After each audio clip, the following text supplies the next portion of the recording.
Bab 576. Tuan, tolong hentikan. Anak muda itu menangis ketika dia bergegas mengejarnya. David tidak memedulikannya. Dia telah mendeteksi aura milik master peringkat naga setelah kekuatan pikirannya diaktifkan sepenuhnya. Itu mungkin Cat. Dia telah bertemu Cat terakhir kali dia berada di kota Su. Begitu David sampai di lantai 2, dia langsung menuju ke kantor Cat. Pemuda itu tepat di belakangnya. David segera membuka pintu dan masuk ketika dia tiba di kantor Cat. Ketika dia masuk ke kamar, orang pertama yang dia lihat adalah seorang pria berkacamata yang tampak canggih yang tampaknya berusia 30-an. Campbell.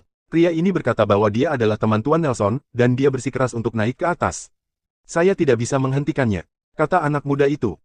Kamu bisa kembali dulu, kata Tuan Campbell. Baik, Tuan Campbell. Anak muda itu berbalik dan pergi begitu dia selesai berbicara, dan dia diam-diam menutup pintu.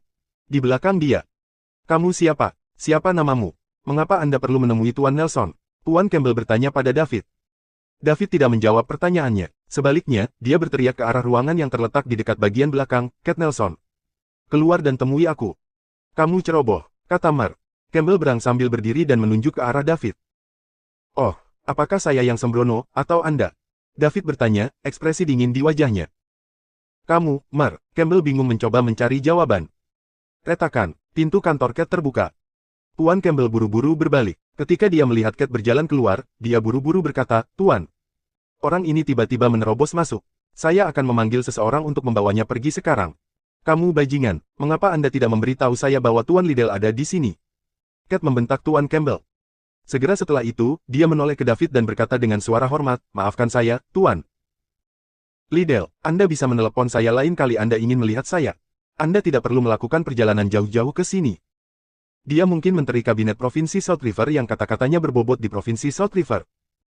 Namun, dia tidak berani tidak menghormati pemuda di depannya. Anggota ke-11 Parlemen Summerland. Hanya yang terbaik dari yang terbaik, hasil terbaik dari masyarakat Summerland yang memenuhi syarat untuk menyandang gelar itu. Di sisi lain, dia hanya menteri kabinet di suatu provinsi. Ada 66 menteri kabinet tingkat provinsi di Summerland, dan pentingnya keberadaannya mengambil kursi belakang dari pria di depannya.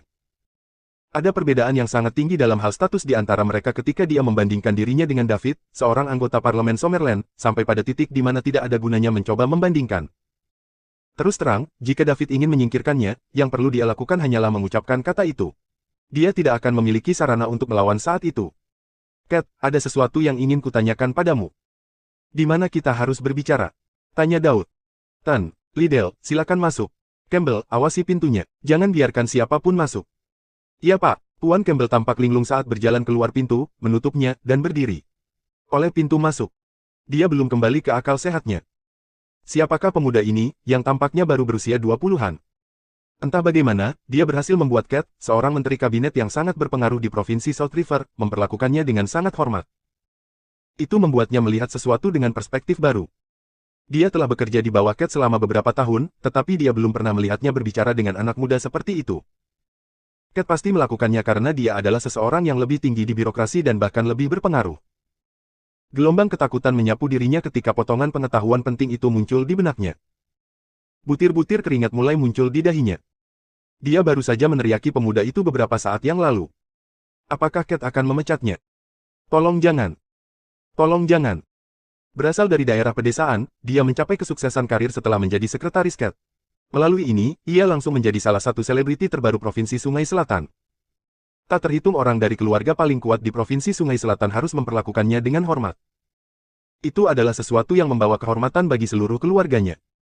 Sekarang, setiap kali dia melakukan perjalanan pulang, ambang rumah keluarganya akan selalu keluar karena banyak orang datang untuk menjilatnya dan memberinya hadiah. Begitu Cat menendangnya ke samping, dia akan kembali ke titik awal. Segala sesuatu yang telah dia capai sebelum hari ini akan lenyap begitu saja. Dia harus kembali ke kehidupan yang miskin dan sulit setelah mengalami kejayaan dan kekayaan. Bagaimanapun juga, dia tidak akan bisa menerima penurunan status sosial ini. Apa yang harus dia lakukan? Bab 577. Pikiran dengan cepat memenuhi pikiran Mar. Campbell.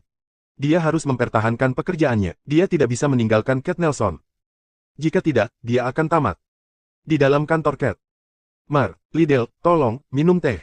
Kata Cat sambil menyeduh secangkir teh untuk David. Sekarang tidak ada orang lain yang hadir, Cat bahkan mengubah cara dia berbicara kepada David. David mengambil cangkir teh dan menyesapnya sebelum meletakkannya di atas meja kopi. Tidak aneh kalau Cat tahu siapa dirinya. Jika tidak, dia tidak akan memperlakukannya dengan hormat. Cat, ada sesuatu yang ingin kutanyakan padamu, kata Daud. Tolong beritahu saya apa itu, Mer. Liddell. Apakah kamu tahu apa yang terjadi dengan keluarga Greg di River City? Apakah kamu mengacu pada bagaimana keluarga Greg bekerja sama dengan keluarga Nichols? Tanya Cat. Ya, tepat seperti itu. Tentu saja, aku tahu tentang itu.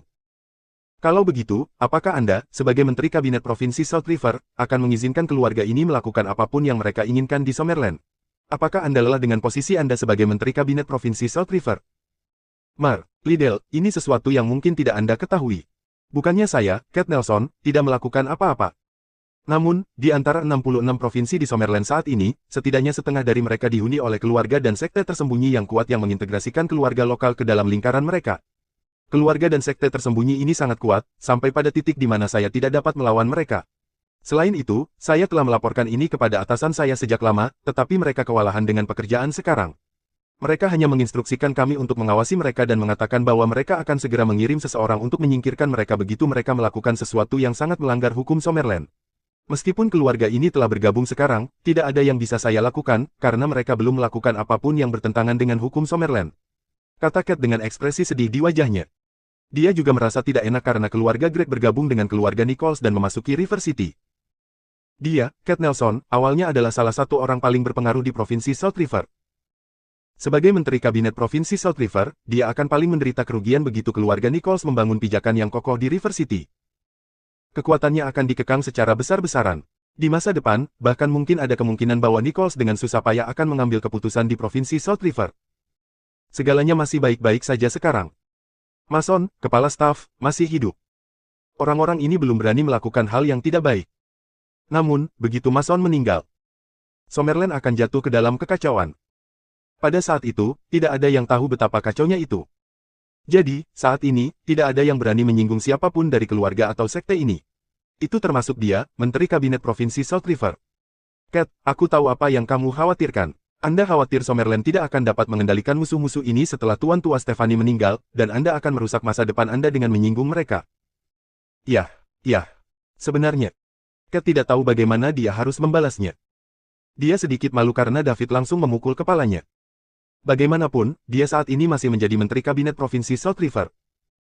Cat, aku memberitahumu, Summerland tidak akan jatuh ke dalam kekacauan.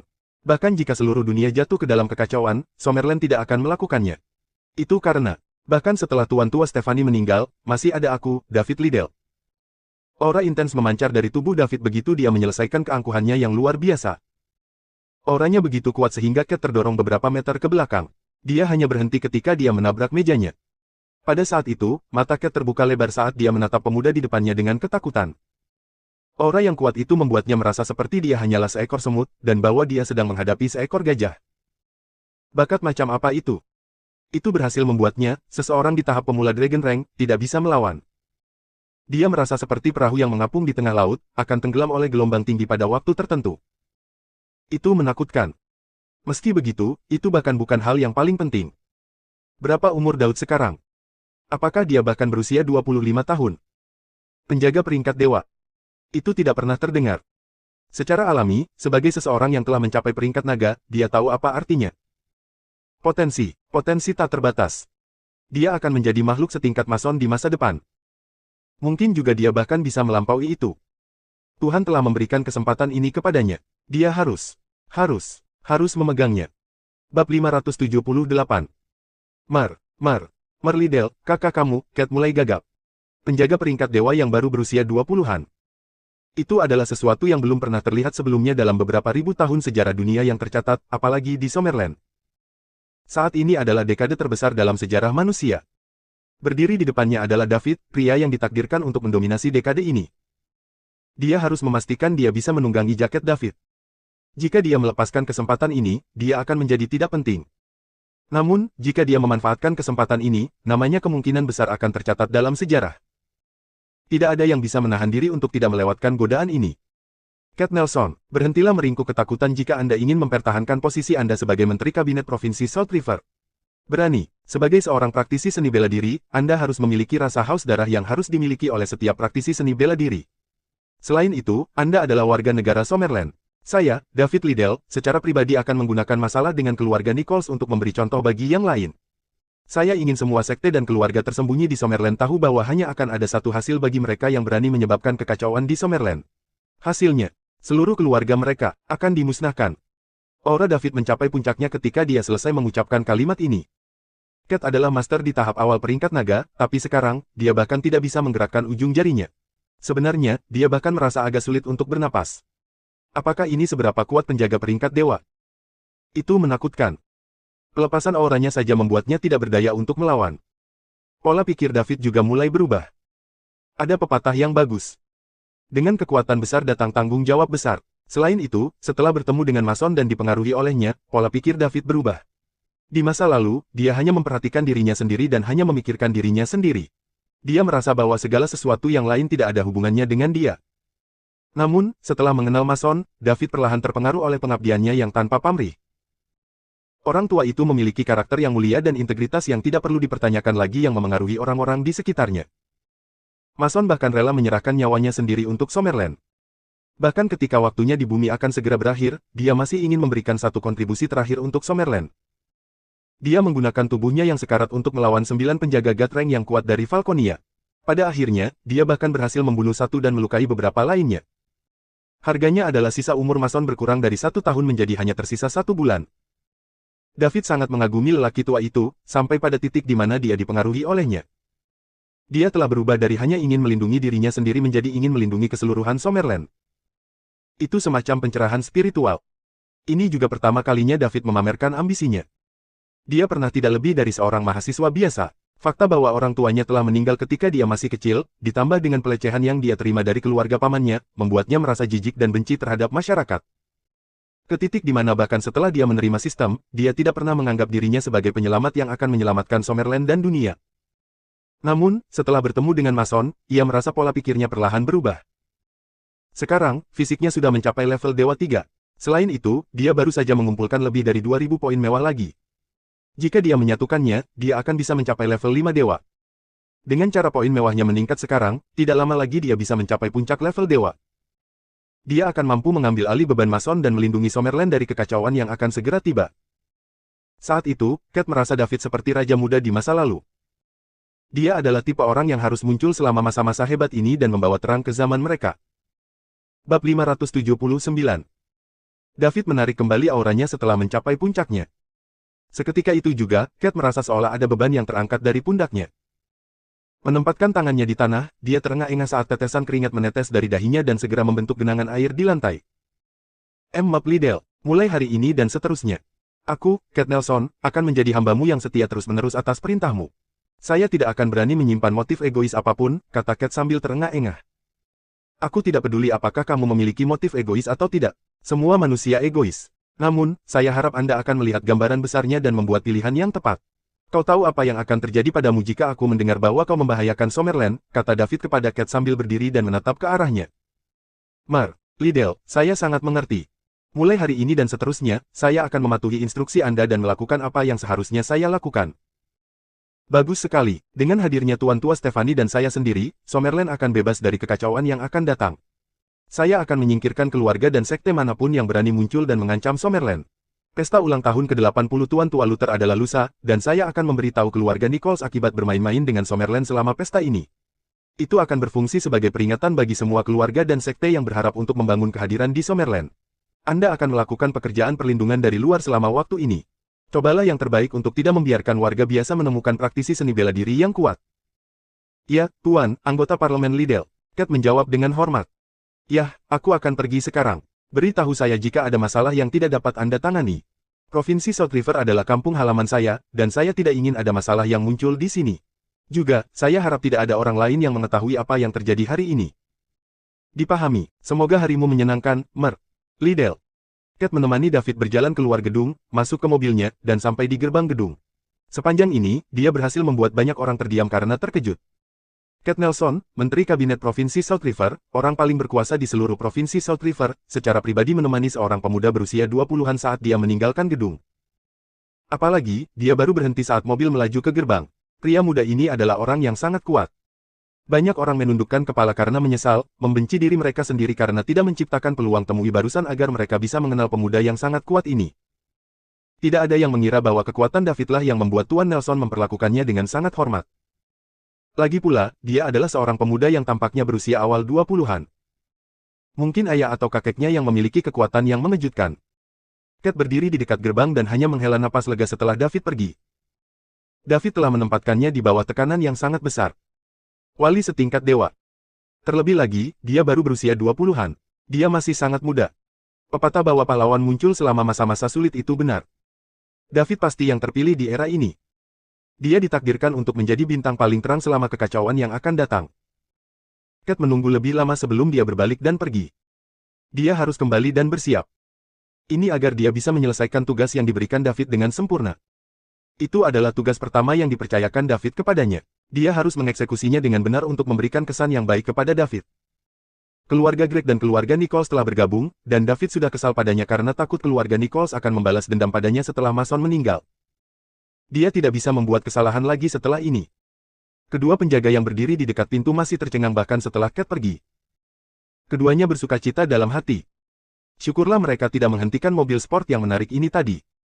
Mereka awalnya mengira itu milik seorang tuan muda dari beberapa keluarga besar. Siapa yang mengira bahwa mereka terlalu meremehkan seberapa kuat orang itu? Dia begitu kuat sehingga Tuan Nelson sendiri yang menemaninya ke mobilnya. Mereka belum pernah menyaksikan ini sebelumnya, bahkan setelah bekerja di sini selama beberapa tahun. Ini adalah pertama kalinya. Bab 580. David pergi ke Golden Leaf Hotel setelah meninggalkan kantor Menteri Kabinet. Dia ada di sini untuk makan enak. Beberapa hari terakhir membuatnya begitu sibuk sehingga dia bahkan tidak punya waktu untuk makan yang layak. Selain itu, dia bisa menggunakan kesempatan ini untuk melihat bagaimana keadaan keluarga Bibi Sally. Mereka harus benar-benar terbiasa dengan hal-hal sekarang setelah mereka bekerja di sana begitu lama. Jika mereka siap, David akan mengatur agar mereka mengambil alih Golden Leaf Hotel. Itu tidak akan berhasil jika mereka segera mengambil alih hotel karena mereka belum cukup mampu. Hal-hal perlu dilakukan selangkah demi selangkah. Sekarang, ini seharusnya waktu yang tepat. Lagi pula, mereka sudah lama bekerja di sana. Mereka memiliki pemahaman mendalam tentang bagaimana hotel beroperasi.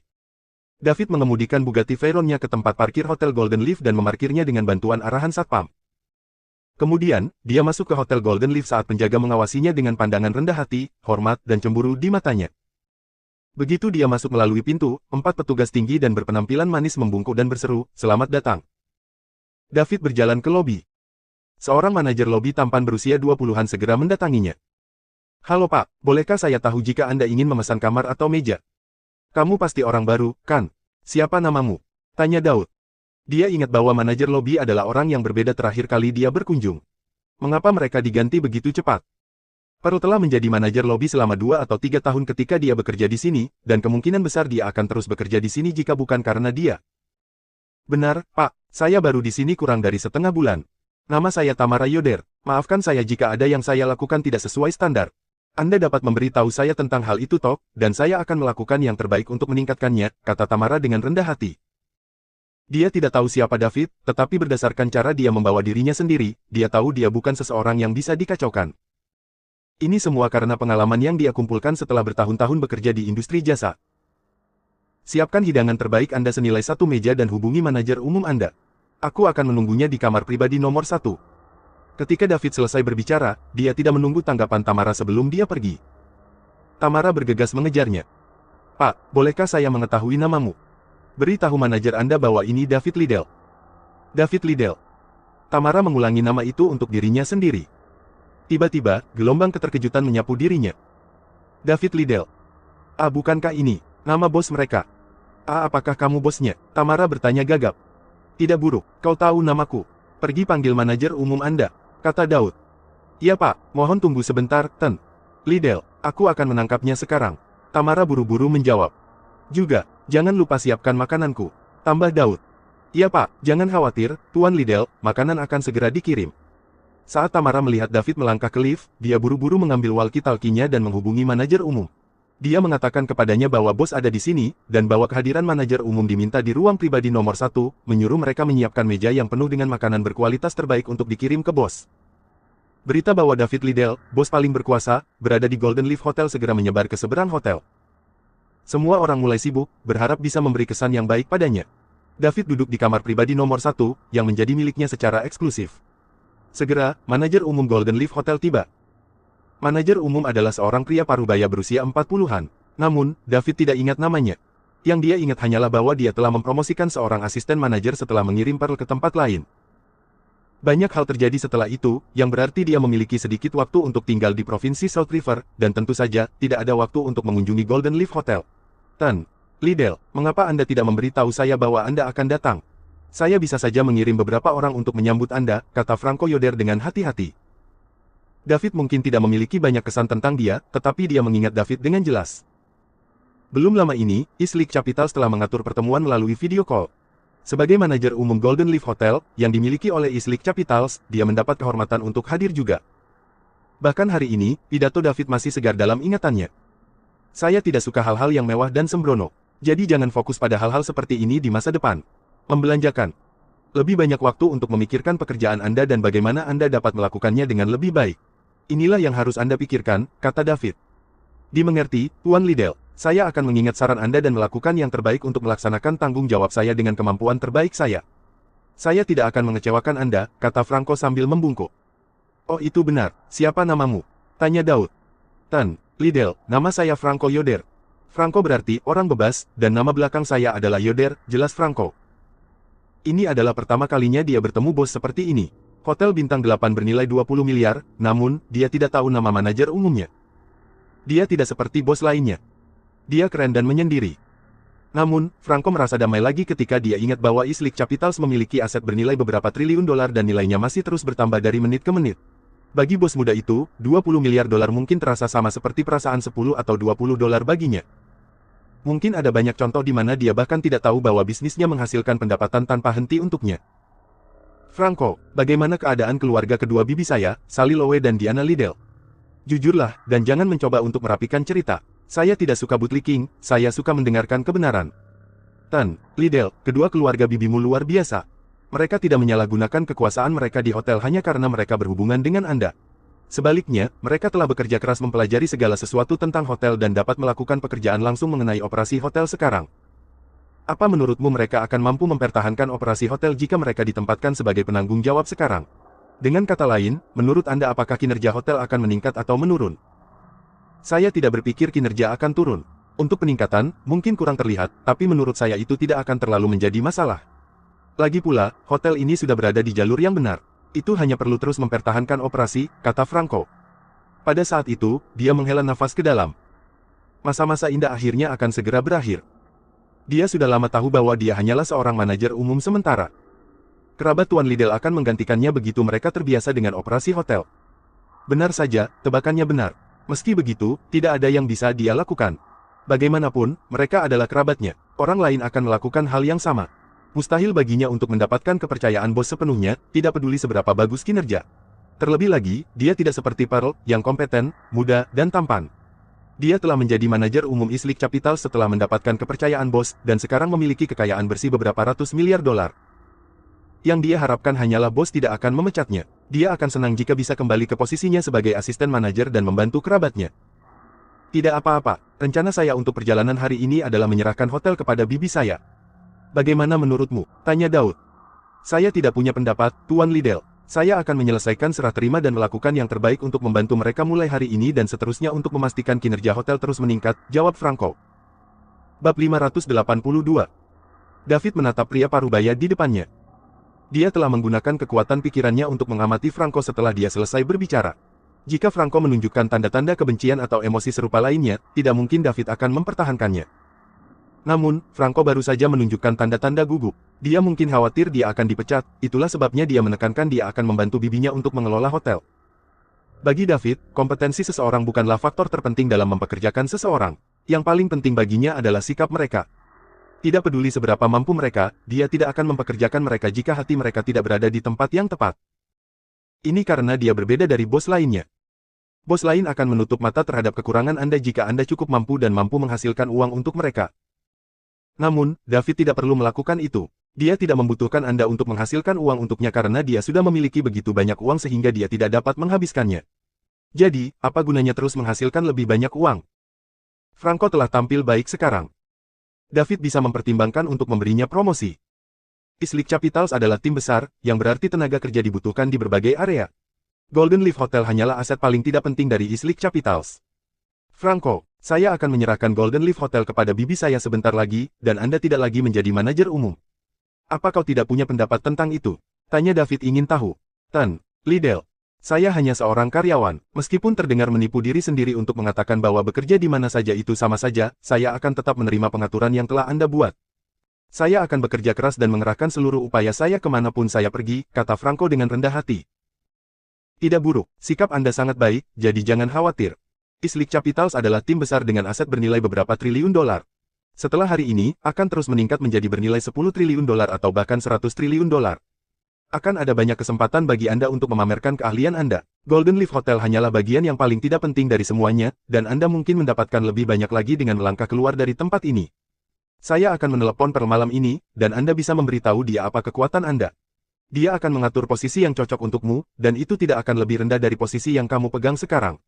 Bekerja keras, karena Islik Capitals tidak akan menganiaya Anda, kata David dengan puas. Terima kasih, Tuan Liddell. Saya tidak akan mengecewakan Anda, kata Franco dengan bersemangat saat dia membungkuk. Mulanya, dia mengira dia akan beruntung jika berhasil mempertahankan posisinya sebagai asisten manajer umum. Dia tidak pernah berharap untuk dipromosikan. Sebagai manajer Golden Leaf Hotel, dia secara alami tahu betapa kuatnya Islik Capitals. Sekarang dia telah mengambil langkah pertama ke depan, dia akan memiliki lebih banyak kesempatan untuk maju dalam karirnya. Baiklah, bawa Bibi Sally dan yang lainnya ke sini. Ya, Tuan Liddell. Tak lama kemudian, Sally dan Diana tiba bersama keluarga mereka. Dev, kapan kamu kembali? Mengapa Anda tidak menelepon saya? Sally bertanya begitu dia masuk. Betul sekali, Dev. Anda belum kembali begitu lama. Bisnis Anda mungkin sedang booming, tetapi pastikan Anda juga menjaga kesehatan Anda, kata Diana. Kecuali mereka, semua orang sepertinya berjalan di atas kulit telur, dan mereka tidak berani mengatakan apapun. Ketika mereka belajar lebih banyak tentang kemampuan David, semua orang kecuali Sally dan Diana menjadi takut pada David. Perbedaan besar dalam status sosial mereka membuat mereka semakin merendahkan diri. Sally dan Diana adalah satu-satunya dua orang yang percaya bahwa David akan selalu menjadi keponakan mereka tidak peduli seberapa sukses dia. Selain itu, mereka merasa bahwa mereka tidak pernah menganiaya Daud dan tidak perlu menjadi penyokong ketika mereka lebih tua darinya. Bibi Sally, Bibi Diana, silakan duduk. Saya juga baru saja kembali. Belakangan ini saya disibukkan dengan urusan di ibu kota dan belum sempat kembali berkunjung, kata David sambil berdiri. Dia bisa mengudara di depan siapapun kecuali Bibi Sally dan Bibi Diana. Mereka adalah dua orang yang harus dia perlakukan dengan sangat hormat selama sisa hidupnya. Jika bukan karena mereka, David tidak tahu apakah dia masih hidup sekarang. Terlebih lagi, bahkan jika dia masih hidup, dia mungkin akan hidup dengan pola pikir yang gelap dan bengkok. Bab 583, berapa lama kamu akan tinggal di sini kali ini? Tanya Sally. Tergantung situasinya, tapi mungkin hanya untuk beberapa hari. Mari kita nikmati makanan kita dulu. Ada sesuatu yang harus kubicarakan dengan kalian nanti. Kedua keluarga dan David kemudian mulai makan. Meja dipenuhi dengan makanan berkualitas terbaik yang disiapkan sesuai dengan standar tertinggi hotel. Setelah mereka selesai, David meletakkan garpunya dan bertanya, Bibi Sally, Bibi Diana, bagaimana pekerjaan Anda? Lumayan. Keduanya menjawab serempak. Apakah Anda yakin bahwa Anda sekarang mengerti bagaimana seharusnya hotel dijalankan? Ya, kebanyakan. Bagus. Saya membuat pengaturan agar Islik Capitals divestasi dari Golden Leaf Hotel dan menugaskan kalian berdua untuk menjalankannya. Dengan kata lain, Golden Leaf Hotel akan menjadi milik Anda di masa depan, dan semua penghasilan akan menjadi milik Anda. Anda masing-masing akan memiliki 50% saham. Bagaimana menurutmu? Apa? Anggota kedua keluarga yang hadir tercengang. Mereka semua merasa sedikit bingung. David akan memberi mereka Golden Leaf Hotel. Itu adalah hotel bintang 8 bernilai hampir 20 miliar dolar yang meraup pendapatan beberapa miliar dolar setiap tahun. Hotel ini adalah satu-satunya dari jenisnya di provinsi South River. Dev, itu tidak akan berhasil. Kami tidak bisa menerimanya. Sally buru-buru menolak. Mereka sekarang menerima beberapa juta dolar dalam bentuk gaji mereka setiap bulan, dan itu sudah lebih dari cukup untuk mereka. Mereka tidak bisa mengambil lebih dari David. Dev, kami juga tidak bisa menerimanya. Semuanya baik-baik saja seperti sekarang. Keluarga kami menerima penghasilan 2 juta dolar per bulan, dan itu sudah lebih dari cukup. Lagi pula, kami tidak akan bisa menghabiskan uang sebanyak itu, kata Diana. Bibi Sally, Bibi Diana, tolong izinkan saya menjelaskan. Kalian telah bekerja di sini selama beberapa waktu sekarang, dan kalian seharusnya memiliki pemahaman tentang kekuatan Islik Capitals. Hotel ini tidak ada artinya bagi saya. Anda adalah kerabat terdekat saya, dan Anda telah memainkan peran besar dalam membentuk saya menjadi seperti sekarang ini. Jadi, Anda harus menerimanya. Jika tidak, saya tidak akan bisa hidup dengan diri saya sendiri. Sehat. Sally dan Diana saling bertukar pandang. Baiklah, kalau begitu, kami akan menerimanya, Dev. Anda melakukan karir yang luar biasa sekarang, tetapi jangan bekerja terlalu keras dan membuat diri Anda lelah. Jika Anda membutuhkan hotel ini di masa mendatang, kami akan siap mengembalikannya pada saat itu juga. Anggap saja kami membantu Anda merawatnya sebagai rute alternatif untuk Anda. Dunia bisnis seperti zona perang, dan saya telah mendengar banyak contoh di mana miliarder kehilangan seluruh kekayaannya dalam sekejap mata. Kamu harus berhati-hati, ini akan selalu menjadi rumahmu. Baik, aku tahu maksudmu, Bibi Sally. Dalam hal ini, saya akan meminta pengacara saya untuk mampir nanti untuk membantu Islik Capitals melakukan divestasi dari Golden Leaf Hotel dari dan kemudian mendistribusikan sahamnya kepadamu. Selain Diana dan Sally, semua orang yang hadir sedikit gemetar. Sampai sekarang, kekayaan bersih keluarga mereka masih dibatasi beberapa juta dolar. Namun, setelah hari ini, kekayaan bersih mereka akan meningkat menjadi beberapa miliar dolar. Lompatan sebesar ini lebih ajaib daripada menyaksikan keajaiban yang sebenarnya. Mulai hari ini dan seterusnya, identitas mereka juga akan berbeda. Prosedur diselesaikan dengan cepat di bawah instruksi David. Dalam satu sore, semuanya telah diurus. Sejak saat itu, Golden Leaf Hotel tidak lagi menjadi bagian dari Islik Capitals. Sebaliknya, itu milik Sally Lowe dan Diana Liddell. Tentu saja, aset yang hanya bernilai 20 miliar dolar bukanlah apa-apa bagi David. Baginya, uang hanyalah harta duniawi. Kemampuan seseorang adalah sesuatu yang benar-benar milik mereka sendiri. Jadi, hal terpenting yang harus dilakukan sekarang adalah bekerja keras dan meningkatkan kekuatannya sendiri. Bab 584. Keesokan harinya, David beristirahat. Pada malam hari, poin mewahnya telah melewati angka 3.000. Dia tidak ragu saat menghabiskan 3.000 poin mewah untuk meningkatkan fisiknya. Fisiknya yang awalnya berada di level Dewa 3, langsung naik ke level Dewa 6. Rasanya kekuatannya telah meningkat secara besar-besaran lagi. Sekarang, dia sangat kuat bahkan jika dibandingkan dengan penjaga peringkat dewa lainnya. Meski belum seperti Mason, yang begitu tak terkalahkan sehingga dia bisa melawan 9 orang sendirian, dia masih jauh lebih kuat dari penjaga biasa peringkat dewa. Meski begitu, kekuatannya yang sebenarnya perlu diverifikasi dengan berpartisipasi dalam pertempuran yang sebenarnya. Either way, jika David memamerkan semua keahliannya sekarang, dia akan membuat mulut semua orang ternganga kaget. Hari lain berlalu. Hari ini, dekorasi meriah menutupi rumah keluarga Luther di Provinsi South River, dan semua orang dalam suasana riang. Hampir semua keluarga berpengaruh di South River City menuju ke rumah keluarga Luther. Hari ini adalah hari ulang tahun ke-80 Tuan Tua Luther. Itu juga hari ketika keluarga Luther memimpin dalam membentuk aliansi yang akan melawan balik keluarga Greg dan keluarga Nichols. Keluarga Greg dan keluarga Nichols menjadi agresif setelah bergabung dan menunjukkan tanda-tanda ingin mendominasi Provinsi South River. Bahkan Kate Nelson, Menteri Kabinet Provinsi South River, tidak berani menyinggung perasaan mereka. Ini membuat semua keluarga merasakan bahaya. Untuk memiliki kesempatan bertahan hidup, mereka harus melepaskan dendam masa lalu dan bergabung.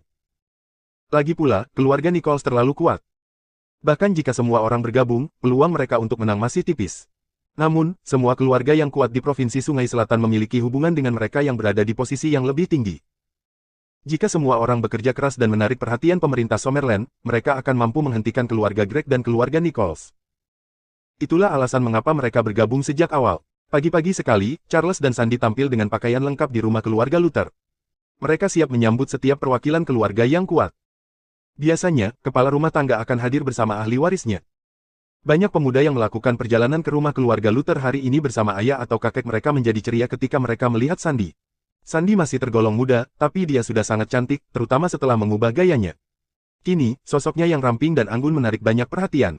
Beberapa kepala keluarga bahkan berpikir bahwa jika keluarga Luther berhasil melewati krisis ini dengan selamat, mereka dapat berkunjung untuk menjadi mak comblang dan semoga mengatur pernikahan antar keluarga. Secara alami, ada lebih dari satu keluarga yang memikirkan hal ini. Namun, itu juga berarti keluarga Luther harus memenuhi prasyarat untuk melewati krisis saat ini. Jika tidak, semua pembicaraan akan dibatalkan. Hari ini, semua orang dari generasi muda keluarga Luther juga telah kembali. Tidak masalah apakah mereka berhubungan langsung atau jauh dengan Tuan Tua Luther. Mereka semua telah kembali karena dia baru saja sembuh. Saat ini, belum ada seseorang di keluarga Luther yang berani melanggar instruksi Tuan Tua Luther. Sore harinya, 7 hingga 8 meja yang ditempatkan di halaman depan rumah keluarga Luther semuanya terisi. Namun, 3 dari meja tersebut ditempati oleh anggota keluarga Luther.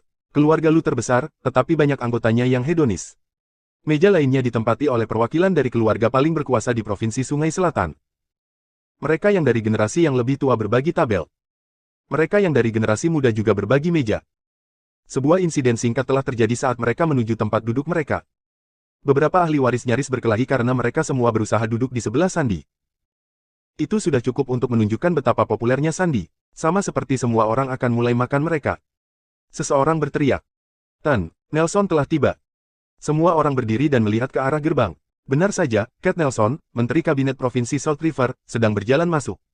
Para kepala rumah tangga dan ahli waris mereka segera meninggalkan tempat duduk mereka dan menghampiri untuk menyambutnya. Tuan Nelson adalah orang penting yang jarang mereka temui. Meskipun dia sedikit tidak berdaya melawan kekuatan keluarga Nichols, keluarga tersebut tetap tidak berani menyinggung perasaannya. Bagaimanapun, dia mendapat dukungan dari pemerintah Summerland. Jika mereka berselisih, bahkan keluarga Nichols pun tidak dapat menahan tekanan yang akan diberikan pemerintah Summerland pada mereka. Selamat datang, Tuan Nelson. Kehadiranmu membawa terang ke tempat tinggalku yang sederhana, kata Rupert sambil buru-buru bangkit dan berjalan menuju Cat. Meskipun Tuan Tua Luther adalah orang tertua yang hadir, Cat adalah Menteri Kabinet Provinsi Sungai Selatan, dan yang terakhir memiliki kedudukan sosial yang jauh lebih tinggi dibandingkan dengannya meskipun dia berada di Satuan Tugas Khusus Nasional. Dia tidak akan berani bertindak arogan. Selain itu, kehadiran Cat hari ini membawa kehormatan besar bagi keluarga Luther. Itu juga akan berfungsi sebagai dorongan kepercayaan ketika mereka perlu bergabung untuk melawan keluarga Greg dan keluarga Nichols. Kamu terlalu baik, Tuan Tua Luther. Saya ingat bagaimana Anda terluka parah dan hampir mati saat melayani Summerland. Saya sangat kagum dengan tindakan terhormat Anda, jawab Cat sopan. Dia datang ke rumah keluarga Luther atas perintah David untuk menjaga ketertiban. Warga biasa tidak diizinkan untuk mengetahui tentang praktisi seni bela diri. Namun, rumah keluarga Luther berada di puncak gunung.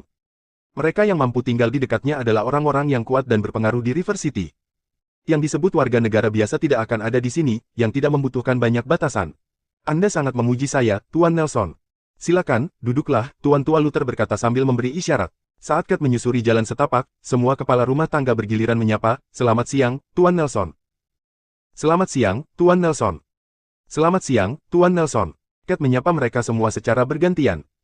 Dia tahu banyak dari orang-orang ini. Mereka akan menjadi tim yang sangat kuat jika mereka bergabung, tetapi masih belum cukup jika dibandingkan dengan keluarga Nichols. Ketika dua kekuatan bertabrakan, hal pertama yang akan dibandingkan adalah kehebatan pertempuran anggota elit mereka.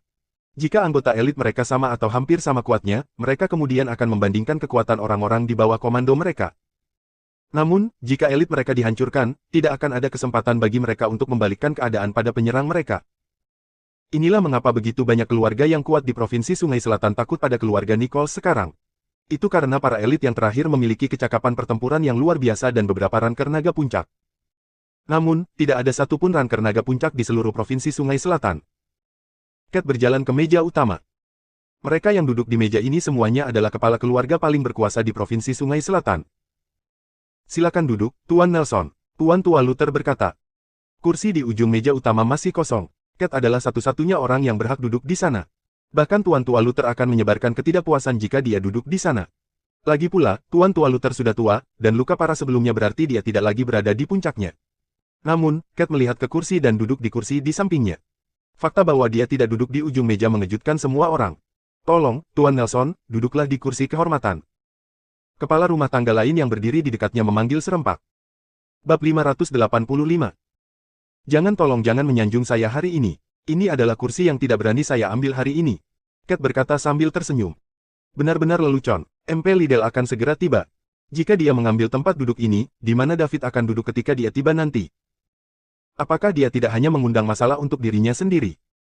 Hari ini, Tuan Tua Stephanie, atau dikenal sebagai Mason Stephanie, mungkin satu-satunya orang di Summerland yang memegang kekuasaan lebih besar daripada David. Dua penjaga peringkat dewa lainnya, Abraham dan Dek, mungkin tidak akan mampu mengalahkan David. "Tan, Nelson, kamu pasti bercanda.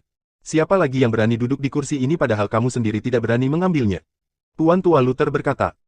"Betul sekali, Tuan Nelson, kursi ini untukmu. Siapa di antara kita yang memiliki hak untuk duduk di kursi ini bahkan jika Anda tidak berani mengambilnya?" "Cukup, tolong berhenti mencoba membujuk saya. Saya tidak akan berani mengambil kursi ini hari ini, tidak peduli apa yang Anda katakan. Adapun siapa yang berhak atas kursi itu? Ya, Anda akan segera tahu," kata Cat.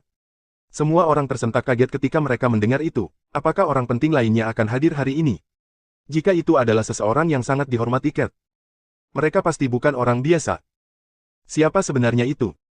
Apakah ada orang yang begitu penting di Provinsi Sungai Selatan? Atau mungkin, itu adalah perwakilan dari pemerintah? Sementara semua orang masih mencoba menebak siapa orang terkenal yang akan datang. Beberapa orang lagi masuk melalui gerbang. Pemimpinnya adalah seorang pria parubaya yang tampaknya berusia 50-an.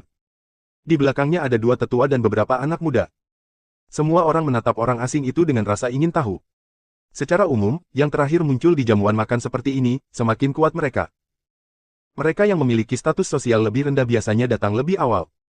Namun, orang-orang ini berani mengejar Cat.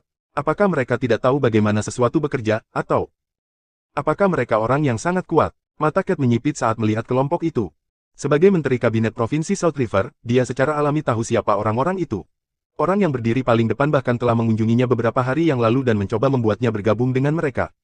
Orang-orang ini berasal dari keluarga Nichols, yang bertanggung jawab menyebabkan teror baru-baru ini di antara semua keluarga di Provinsi South River. Pemimpin mereka adalah Franklin Nichols, kepala keluarga Nichols dan seorang ranker naga puncak yang sangat kuat. Franklin berjalan ke meja utama sementara kedua tetua keluarga Nichols dan keturunan langsungnya mengikutinya. Apakah kursi ini tersisa untukku? Kalau begitu, aku tidak akan repot dengan basa-basi. Franklin berkata sambil duduk di kursi kehormatan meja utama. Apa yang dia lakukan menimbulkan ketidakpuasan pada semua orang yang hadir. Orang-orang ini semuanya adalah kepala keluarga paling kuat di Provinsi Sungai Selatan, dan mereka semua memiliki keterampilan kognitif yang tajam. Dari cara Cat bereaksi, mereka tahu bahwa mereka bukanlah orang kuat yang ditunggu-tunggu Cat. Jika ya, Cat pasti sudah berdiri untuk menyambut mereka. Selain itu, hampir semua kepala keluarga kuat Provinsi Sungai Selatan ada di sini sekarang, jadi dari mana asal kelompok ini? Mungkinkah mereka bukan dari Provinsi Sungai Selatan? Bagaimana mungkin seseorang dari provinsi lain berani mengambil kursi kehormatan di meja ketika berada di Provinsi Sungai Selatan? Apakah ada yang salah dengan pikiran orang ini? Apakah mereka tidak akan merasa malu jika tersiar kabar? Kamu siapa? Apakah kursi itu yang bisa Anda ambil? Bahkan Pak Nelson pun tidak berani mengambilnya. Apa yang membuat Anda, orang tadi kenal, berpikir Anda bisa duduk di sana? Seseorang berkata dengan menuduh. Betul sekali. Mengapa Anda tidak mengacau? Tuan Nelson membiarkan kursi ini kosong untuk tamu penting yang akan segera tiba. Jangan salahkan kami karena bersikap kasar jika Anda tidak segera bangun. Oh, bagaimana Anda akan memperlakukan saya dengan kasar? Saya tertarik. Bagaimana menurut Anda, Tuan Nelson? Lama tidak bertemu. Kenapa kamu tidak menyapa? Mungkinkah Anda tidak ingin melihat saya? Franklin bertanya dengan santai sambil meletakkan kedua kakinya di atas meja. Dia bahkan mengarahkan sol sepatunya ke arah Cat. Seolah-olah dia sama sekali tidak menghormati Cat. Itu masuk akal. Sebagai kepala keluarga Nichols, kehadirannya setara dengan naga puncak ranker. Di matanya, Cat tidak lebih dari sepotong sampah di tahap awal Dragon Rank. Jika Cat bukan Menteri Kabinet Provinsi Sungai Selatan Summerland, dan Summerland mendapat perlindungan dari Mason Stephanie yang legendaris, dia akan mampu menghancurkan Cat di telapak tangannya. Nichols. Ini Summerland, bukan tempat di mana Anda bisa sesuka hati. Tolong jangan membahayakan posisi Anda sendiri. Jika tidak ada yang bisa menyelamatkanmu, kata Cat dengan ekspresi kayu di wajahnya. Tuan Nichols. Syok melanda semua orang yang hadir. Mereka menatap pria yang duduk di kursi kehormatan meja utama dengan kaki di atas meja dengan kaget. Saat ini, hanya ada satu keluarga dengan nama belakang Nichols yang berani berbicara dengan Cat seperti itu. Itu adalah keluarga Nichols, yang bersembunyi sebelum ini. Itu juga keluarga yang menyebabkan mereka gelisah akhir-akhir ini. Selain itu juga alasan mengapa mereka menghadiri pesta hari ini. Mereka tidak menyangka keluarga Nichols juga akan hadir. Kedua kepala rumah tangga yang baru saja memarahi Franklin sebelumnya bergidik. Mereka berharap bisa menamparkan wajah mereka sendiri. Semua keluarga yang kuat di Provinsi South River telah melakukan yang terbaik untuk menghindari keluarga Nichols. Sementara itu, mereka baru saja memarahi kepala keluarga Nichols. Bukankah itu berarti mereka baru saja menandatangani hukuman mati mereka sendiri? Jadi bagaimana jika ini Summerland? Cat Nelson, apakah kamu belum mengerti? Mason Stephanie adalah satu-satunya orang yang masih mempertahankan Summerland. Begitu dia meninggal, apakah menurut Anda dua penjaga peringkat dewa yang tersisa di Summerland akan dapat mengendalikan begitu banyak sekte dan keluarga? Apakah kamu sedang bermimpi? Ketika itu terjadi, Summerland akan menjadi milik kita. Saya akan menyarankan Anda untuk meninggalkan kegelapan dan segera mencari cahaya, kata Franklin. Dia ingin Cat bergabung dengan pihak keluarga Nichols. Itu bukan karena kekuatan Cat, yang berada di tahap awal Dragon Rank. Keluarga Nichols memiliki banyak bakat seperti itu. Memiliki satu lagi tidak membuat banyak perbedaan. Demikian pula, memiliki satu yang lebih sedikit juga tidak membuat banyak perbedaan. Itu tidak akan mempengaruhi banyak hal dalam jangka panjang. Dia mengejar identitas Cat sebagai Menteri Kabinet Provinsi Sungai Selatan. Karena Mason belum mati, mereka tidak berani berbuat sesuka hati di Summerland. Namun, jika mereka mendapatkan Cat di pihak mereka, akan lebih mudah bagi mereka untuk mengendalikan Provinsi Sungai Selatan. Selain itu akan dilakukan dengan cara yang sesuai dengan aturan dan peraturan Summerland. Mereka harus mengambil satu langkah ke depan. Ini untuk memastikan mereka bisa terus maju. Mereka ingin menguasai provinsi Sungai Selatan secepat mungkin. Jika mereka menunggu sampai Mason mati, Summerland akan jatuh ke dalam jurang kekacauan. Pada saat itu, para panglima perang akan terpecah menjadi geng-geng yang berbeda, dan tidak akan mudah untuk menguasai provinsi Sungai Selatan seperti sekarang. Saat itu, beberapa orang lagi bergegas melewati gerbang. Ketika semua orang melihat lebih dekat, mereka menyadari bahwa orang-orang ini berasal dari keluarga Greg. Setelah keluarga Greg memberitahu keluarga Nichols bahwa keluarga Luther mengadakan pesta ulang tahun hari ini, dan bahwa semua keluarga berkuasa dari provinsi South River telah diundang, keluarga Nichols segera berangkat ke pesta bersama orang-orangnya. Keluarga Greg juga bergegas, tetapi mereka masih selangkah di belakang keluarga Nichols. Mereka berdiri di belakang Franklin setelah tiba, dan memperjelas bahwa mereka beroperasi atas perintah keluarga Nichols. Sekarang, meja mereka menarik perhatian semua orang. Semua orang berkerumun, mencoba mencari tahu apa yang sedang terjadi. Bab 586. Cat awalnya sangat marah ketika mendengar apa yang dikatakan Franklin. Namun, dia kemudian ingat bahwa Merlidel akan segera tiba dan menyerang keluarga Nichols sehingga dia dapat menggunakannya sebagai peringatan terhadap keluarga tersembunyi lainnya yang bermaksud menimbulkan masalah di Summerland. Keluarga Nichols akan menjadi sejarah, mengapa dia harus menahannya? Dendam terhadap seseorang yang begitu dekat dengan kematian. Karena itu, dia tersenyum dan berkata, "Gunung Nichols. Jika keluarga Nichols dapat datang untuk berbicara dengan saya lagi setelah melewati hari ini hidup-hidup, saya mungkin akan mengatakan ya kepada Anda." "Oh, apa maksud Anda, Tuan Nelson?" Franklin bertanya, terdengar bingung. "Kau akan tahu apa yang kumaksud nanti. Juga, ini adalah pengingat, kursi ini bukan untukmu. Jangan katakan aku tidak merindukanmu ketika pemilik yang sah tiba." Franklin menurunkan kakinya dan menyipitkan matanya saat menatap Cat. Cat adalah Menteri Kabinet Provinsi South River dan bukan orang idiot. Dia tidak akan mengatakan hal seperti itu tanpa alasan. Jika dia mengatakan hal-hal ini, pasti ada alasan untuk melakukannya. Jadi, siapa yang datang? Mungkinkah petinggi dari pemerintah Summerland? Gelombang ketakutan melanda Franklin. Jika Cat mengundang petinggi dari pemerintah Summerland, keadaan akan menjadi merepotkan. Keluarga Nichols hanya berada di peringkat tengah di antara semua keluarga dan sekte yang tersembunyi, itulah sebabnya dia memilih Provinsi Sungai Selatan, yang kurang terkenal, sebagai sasarannya. Alasannya melakukan itu adalah agar dia tidak menonjol dan menarik perhatian para petinggi di pemerintahan Summerland. Sekarang, pemerintah Summerland harus memperhatikan provinsi yang lebih besar dan terkenal yang juga merupakan kota internasional, seperti Capital City dan Springfield. Mengapa mereka memiliki energi untuk memperhatikan provinsi Sungai Selatan, yang berperingkat jauh lebih rendah? Franklin tidak bisa memahaminya. Namun, dia segera menyadari situasinya.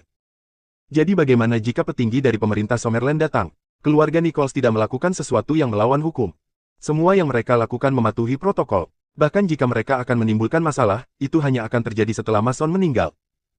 Pada saat itu terjadi, keluarga Nichols bukanlah satu-satunya yang menyebabkan masalah. Jadi, bahkan pemerintah Summerland tidak bisa berbuat apa-apa terhadap keluarganya. Franklin santai setelah memikirkan semuanya. Franklin menatap Cat.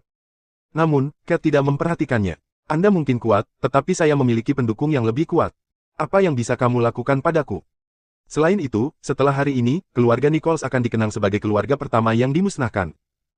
Kehadiran keluarga Nichols hanya untuk menjadi contoh bagi keluarga dan sekte lain. Itu saja. Cat Nelson, apakah Anda pikir Anda dapat bertindak sembrono di hadapan saya hanya karena pemerintah Summerland mendukung Anda? Apakah kamu tidak tahu bahwa akhir masa Mason Stephanie sudah dekat? Summerland akan hancur berkeping-keping saat itu terjadi.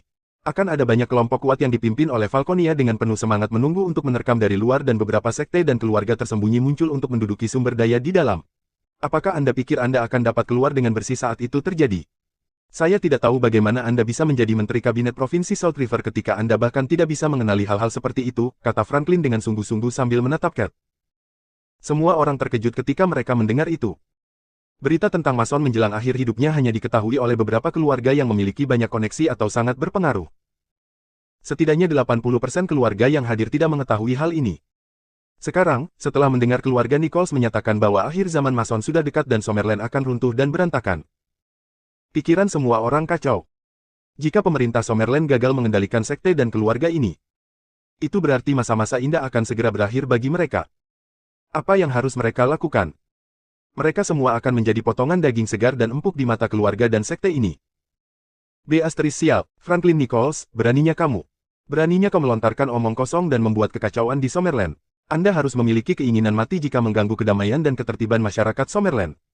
Seluruh keluarga Nichols akan membayar untuk apa yang baru saja Anda katakan. Cat tiba-tiba berdiri dan berbicara dengan suara keras dan mencaci maki.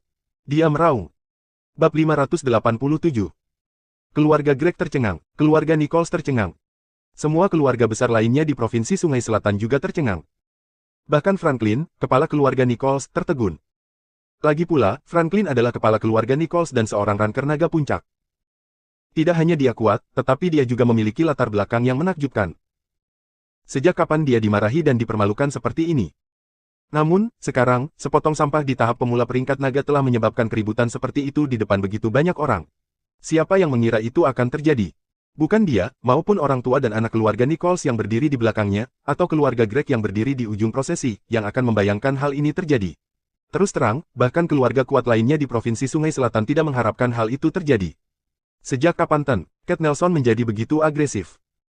Mereka ingat bagaimana ketika mereka bergabung untuk meminta bantuan Cat, dia hanya mengatakan kepada mereka untuk menunggu dengan sabar karena pemerintah Summerland tidak akan membiarkan keluarga ini menimbulkan masalah. Jelas dia tidak mau memimpin dalam menyinggung keluarga Nichols, namun, sekarang, dia berani melawan keluarga Nichols sementara begitu banyak orang menjadi saksi. Apakah Cat minum obat pengubah otak? Ketika Franklin sadar kembali, tekanan darahnya naik, dan wajahnya menjadi merah padam. Cat tidak hanya mempermalukannya, tetapi dia juga mempermalukan seluruh keluarga Nichols. Cat Nelson, kamu akan mati. Saat Franklin menggertakkan giginya dan menyelesaikan kalimatnya, auranya naik tajam. Sepertinya dia serius ingin membunuh Cat. Semua orang di sekitar mereka merasakan aura yang menyesakkan menyelimuti mereka. Franklin mengeluarkan semua aura yang dimilikinya sebagai puncak Dragon Runner. Hari ini, dia akan memberi pelajaran kepada semua pihak yang berkuasa di Provinsi Sungai Selatan. Dia ingin mereka memahami bahwa ketika menghadapi kekuatan yang sebenarnya, koalisi apapun yang mungkin mereka bentuk akan runtuh menjadi puing-puing. Mereka ingin bergabung untuk menyerang keluarga Nichols, tapi dia, seorang penjaga naga puncak. Keluarga Nichols akan mampu menghancurkan mereka semua. Sejauh itulah keterampilan mereka. Beberapa orang sampah tidak akan cukup untuk mengimbanginya. Namun, dia tidak akan membunuh Cat. Sampai sekarang, Cat belum bisa mati di tangan keluarga Nichols. Dia masih menjadi Menteri Kabinet Provinsi Sungai Selatan Summerland, dan Mason, kekuatan pemantapan di belakang Summerland, belum mati. Namun, dia ingin memberi Cat pelajaran yang tak terlupakan dan mengajarkan harga yang harus dia bayar karena mempermalukan keluarga Nichols. Ketika Mason meninggal, Cat akan menjadi yang pertama dalam daftar orang yang harus dibunuh oleh keluarga Nichols. Cat sekarang berani mempermalukan keluarga Nichols di depan begitu banyak keluarga Provinsi Salt River lainnya. Jika dia tidak mati, keluarga Nichols akan menjadi bahan tertawaan Provinsi Salt River. Itu akan sangat memalukan. Jika dia tidak mati, bagaimana keluarga Nichols akan mengendalikan Provinsi Sungai Selatan di masa depan? Oleh karena itu, ini adalah sesuatu yang tidak bisa dia maafkan. Dada Cat juga terasa agak sesak karena aura Franklin. Aura puncak Dragon Runner memang kuat. Sebagai seseorang di tahap awal peringkat naga, yang bisa dia lakukan hanyalah menangkisnya. Jika mereka mulai bertarung, dia mungkin hanya bisa melakukan 3 gerakan sebelum Franklin menghancurkannya. Namun, Cat sama sekali tidak bingung dengan ancaman Franklin. Ada alasan mengapa dia berani berbicara dengan Franklin dengan cara yang baru saja dia lakukan. Dia telah mengamati gerbang, dan ketika dia melihat David masuk, dia ingin mengadakan pertunjukan untuk MP Liddell. Saat Cat menangkal aura puncak Dragon Ranker Franklin, dia dengan keras menjawab, Franklin Yoder, tidak apa-apa jika aku mati. Namun, jangan berpikir untuk membuat kekacauan di Summerland. Summerland telah ada selama beberapa ribu tahun. Itu tidak dapat dihancurkan hanya karena beberapa keluarga ingin melakukannya. Semuanya, jangan dengarkan omong kosong Franklin Nichols.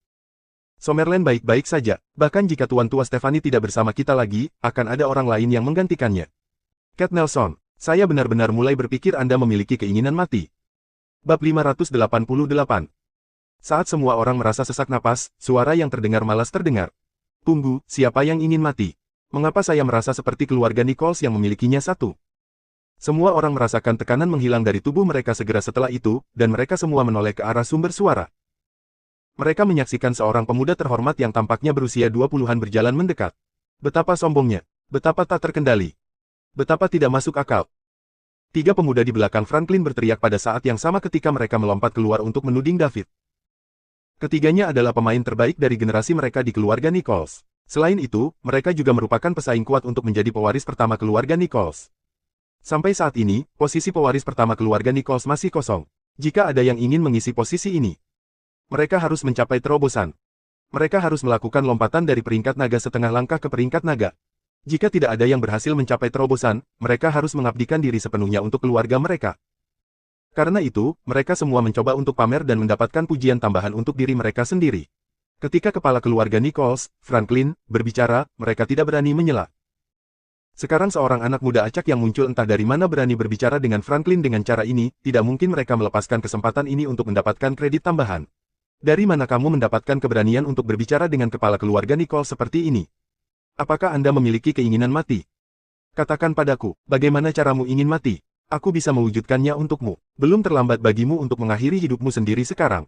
Jika tidak, Anda tidak akan menjadi satu-satunya yang akan mati.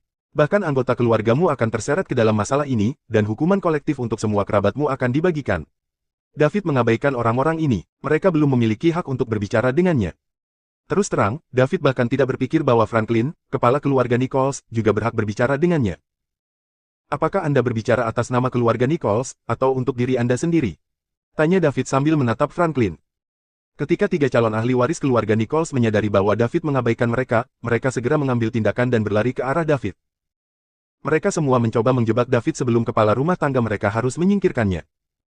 Dengan begitu, mereka bisa membuktikan bahwa mereka adalah anak muda terbaik di keluarga Nichols. Bang, bang, bang, tiga tabrakan keras terdengar berturut-turut. Mereka terlempar oleh kekuatan besar bahkan sebelum mereka berhasil menyentuh David. Kedua tetua yang berdiri di belakang Franklin buru-buru mengulurkan tangan untuk menangkap mereka bertiga. David bukanlah orang yang bergerak kali ini. Sebaliknya, itu adalah Cat, Menteri Kabinet Provinsi South River. Tiga calon ahli waris dari keluarga Nichols hanya berada di peringkat naga setengah langkah, tentu saja, bukan tandingan Cat. Pada saat itu, Cat berdiri di samping David dan memanggilnya dengan hormat, Mer. Liddell. Dia tidak berani memanggilnya MP Liddell. Lagi pula, identitas David belum dipublikasikan. Karena itu, dia hanya bisa memanggilnya sebagai Tuan Liddell. Adegan itu membuat semua orang yang hadir tercengang, termasuk anggota keluarga Nichols. Cat Nelson, Menteri Kabinet Provinsi South River, memperlakukan seorang pemuda berusia awal 20-an dengan sangat hormat. Keheranan tidak cukup untuk menggambarkan perasaan mereka. Sebaliknya, mereka terkejut. Mata Charles, Sandy, dan Tuan Tua Luther melebar juga. Ketidakpercayaan tertulis di seluruh wajah mereka. Tuan Tua Luther dan Charles memiliki gagasan paling jelas tentang kekuatan David. David sangat berbakat, dan dia juga memiliki seorang guru yang misterius dan sangat kuat. Namun, terlepas dari itu, mereka tidak dapat memahami mengapa Cat memanggil David sebagai Mer. Liddell dengan nada penuh hormat. Mungkinkah guru misterius David memiliki identitas yang mengejutkan? Itulah satu-satunya penjelasan yang dapat mereka berikan mengapa Cat memanggilnya sebagai Mer. Liddell dengan sangat hormat. Semuanya telah terjadi begitu tiba-tiba sekarang. Itu dimulai dengan tiga pemuda dari keluarga Nichols menyerang. Setelah ini, Cat menerbangkan mereka bertiga sebelum bergerak untuk berdiri di depan David dengan hormat. Seluruh proses ini memakan waktu kurang dari 10 detik. Sekarang, masih banyak orang yang belum sadar kembali. Franklin menatap David. Dia merasa bahwa David bukanlah kekuatan yang harus diperhitungkan sejak dia masuk. Namun, dia tidak bisa mendeteksi aura apapun dari tubuh David. Ini membuatnya bingung. Ke titik di mana dia tidak bisa menghentikan hal-hal pada saat anak-anak muda dari keluarga Nichols menyerang dan akhirnya dihancurkan oleh Cat. Apalagi, dia tidak menyangka Cat punya nyali untuk menyerang ahli waris keluarga Nichols. Dia sudah menjatuhkan hukuman mati pada Cat. Begitu Mason pergi, dia akan membunuh Cat. Sekarang, dia bertanya-tanya siapa pemuda yang tiba-tiba muncul ini. Jika dia bisa mendapatkan rasa hormat seperti itu dari Cat, itu berarti dia bukan kekuatan yang harus diperhitungkan. Mungkinkah mereka meninggalkan kursi yang dia tempati sekarang untuknya? Dia mungkin adalah keturunan dari beberapa petinggi di pemerintahan Summerland. Tom kecil. Sudahkah Anda menyelesaikan tugas yang saya berikan kepada Anda? Tanya Daud. Tan. Liddell, semuanya telah diatur dengan benar. Area ini telah ditutup, dan tidak akan ada orang biasa yang masuk, jawab Cat dengan suara rendah. Bagus sekali. David tidak melanjutkan berbicara setelah itu. Sebaliknya, dia terus berjalan ke depan. Dia hanya berhenti ketika dia berdiri di depan Franklin. Kekuatan mentalnya yang cerdik telah memberinya indera yang tajam. Saat masih di luar, dia mendengar pidato Franklin. Seperti yang diharapkan. Hampir semua sekte dan keluarga tersembunyi menunggu kematian Mason. Begitu Mason meninggal, para panglima perang akan segera berpencar menjadi kelompok-kelompok kecil, dan mereka akan segera mulai memperebutkan sumber daya di Summerland. Hasil dari itu adalah orang biasa tidak lagi memiliki kedudukan sosial, mereka akan berada di bawah belas kasihan sekte dan keluarga tersembunyi ini. Saat itu terjadi, Summerland akan menjadi tanah kekacauan. Sial bagi mereka, mereka belum tahu bahwa dia telah menyembuhkan Mason Stephanie, dan dia sekarang kembali ke puncak permainannya. Selain itu, dia memiliki 10 tahun sisa hidup. Rencana mereka ditakdirkan untuk gagal. Namun, dia masih perlu mengejutkan sekte dan keluarga tersembunyi ini. Kalau begitu, dia akan menggunakan kehancuran keluarga Nicole sebagai peringatan bagi yang lain. Aku akan menanyakan pertanyaan ini sekali lagi. Apakah Anda berbicara atas nama keluarga Nichols, atau untuk diri Anda sendiri? David bertanya dengan sungguh-sungguh sambil menatap Franklin. Jadi bagaimana jika saya berbicara atas nama diri saya sendiri? Jadi bagaimana jika saya berbicara atas nama keluarga Nichols? Franklin menyipitkan matanya saat dia bertanya. Jika kamu berbicara atas nama dirimu sendiri, maka kamu yang akan mati. Jika Anda berbicara atas nama keluarga Nichols, maka keluarga Nichols akan hancur. Kamu siapa? Kamu tidak perlu tahu siapa aku. Kamu hanya perlu menjawab pertanyaanku. Yah, bagaimana jika aku tidak menjawabnya? Kalau begitu, saya anggap Anda berbicara atas nama keluarga Nichols. Jadi bagaimana jika saya berbicara atas nama keluarga Nichols? Apakah Anda mencoba untuk menghancurkan keluarga saya? Anda harus pulang dan meminta izin orang dewasa terlebih dahulu. Tanyakan kepada mereka apakah mereka punya nyali untuk menghancurkan keluarga Nichols, kata Franklin sambil mencibir. Tidak peduli bagaimana dia melihatnya, David hanyalah orang biasa. Bahkan jika dia adalah keturunan dari petinggi di pemerintahan Summerland, orang biasa seperti dia tetap tidak akan memegang posisi yang kuat. Dia bisa terus bermimpi tentang menghancurkan keluarga Nichols. Apakah kamu menganggap dirimu begitu tinggi? Atau apakah Anda sangat menghargai keluarga Nichols? Aku bisa menghancurkanmu sendiri dengan mudah. Oh, Anda akan menghancurkan keluarga Nichols sendiri. Hahaha. Franklin mulai tertawa keras. Orang biasa berani mengatakan dia ingin menghancurkan keluarga Nichols. Dia pasti memiliki keinginan mati. Bab 589. Apakah kamu sudah selesai tertawa? David bertanya tanpa jejak emosi di wajahnya. Jadi bagaimana jika aku sudah selesai tertawa? Jadi bagaimana jika saya belum selesai tertawa? Saya akan memberi Anda pelajaran atas nama orang tua keluarga Anda hari ini, sehingga Anda belajar apa artinya memperlakukan orang tua Anda dengan hormat. Bahkan jika David menyela Franklin sebelum dia selesai berbicara. Jika kamu selesai tertawa, maka kamu bisa mati, kata David sambil tersenyum. Tubuhnya sudah menghilang. Semua orang yang hadir merasakan penglihatan mereka kabur sesaat. Kemudian, David menghilang. Dia menghilang ke udara tipis sementara puluhan orang menonton. Selain itu, kepala keluarga Nichols, Franklin, menghilang di sampingnya. Hah? Di mana mereka? Kemana mereka pergi? Bagaimana mereka menghilang begitu tiba-tiba? Kepala keluarga Nichols juga pergi. Bagaimana dua manusia yang lebih besar dari kehidupan menghilang begitu saja? Itu menakutkan. Cepat, semuanya, mulailah mencari. Tiba-tiba, seseorang berteriak. Cepat, lihat, mereka ada di langit. Semua orang memiringkan kepala mereka ke arah langit. David melayang di udara, dan dia mencekik kepala keluarga Nichols. Franklin menatap David dengan tatapan ketakutan di matanya. Baru saja, dia tidak punya cara untuk melawan ketika David mencengkeram lehernya dan terbang ke udara bersamanya. Dia telah bergerak begitu cepat. Bahkan dia, seorang ranker naga puncak, hanya merasakan penglihatannya kabur dan tenggorokannya menegang sebelum dia menyadari tubuhnya mengambang di udara. Lebih-lebih lagi, mereka tidak membutuhkan apapun untuk menopang mereka saat mereka melayang di udara. Jika dia bisa melakukan itu berarti dia, paling tidak, adalah individu yang sangat kuat yang setengah jalan menuju God Rank. Dia bahkan bisa menjadi wali peringkat dewa. Bagaimana itu mungkin? Berapa usianya? Dia sudah setengah jalan menuju peringkat dewa, atau bahkan mungkin sudah menjadi wali peringkat dewa, ketika dia baru berusia 20-an. Itu tidak bisa dipercaya. Franklin ingin melawan, namun, ia menyadari bahwa sekeras apapun ia meronta, ia tidak dapat melepaskan diri dari cengkeraman besi David. Tenggorokannya dicekik, dan udara tidak bisa lagi masuk ke tubuhnya. Ini berarti dia sudah pusing karena kekurangan oksigen. Dia merasa seperti akan mati. Namun, dia tidak ingin mati. Dia adalah kepala keluarga Nichols, dia sangat kuat, dan memiliki identitas yang luar biasa. Dia ingin memimpin keluarga Nichols untuk terus maju di dunia kacau yang akan datang sehingga mereka bisa menjadi keluarga teratas. Meski begitu, kenyataan itu kejam. Pandangannya perlahan menghitam. Semua orang di tanah menyaksikan apa yang terjadi di hadapan mereka dengan kaget. Mereka bukan orang biasa. Mereka semua tahu apa artinya ketika seseorang bisa melayang di udara tanpa perlu bantuan apapun. Itu adalah level yang sama sekali berbeda. Tingkat yang beberapa dari mereka telah bekerja sepanjang hidup mereka. Namun, seorang pemuda berusia 20-an berhasil memamerkannya. Nilai kejutan ini belum pernah terjadi sebelumnya. Itu juga menyebabkan seseorang merasa putus asa. Saat itu, suara David terdengar. Franklin Nichols, kepala keluarga Nichols, kamu akan mati karena telah menyebabkan kekacauan di Summerland. David mengerahkan kekuatan setelah dia selesai berbicara. Retakan. Dia mematahkan leher Franklin. Kemudian, David melepaskan mayat Franklin. Sesaat kemudian, itu jatuh dari langit dan mendarat di tanah dengan gedebuk. Perbedaan kemampuan mereka terlalu besar. Salah satunya adalah ranker naga puncak, sementara yang lain adalah penjaga peringkat dewa. Mereka tidak berada di level yang sama. Belum lagi, David bukanlah wali peringkat dewa biasa.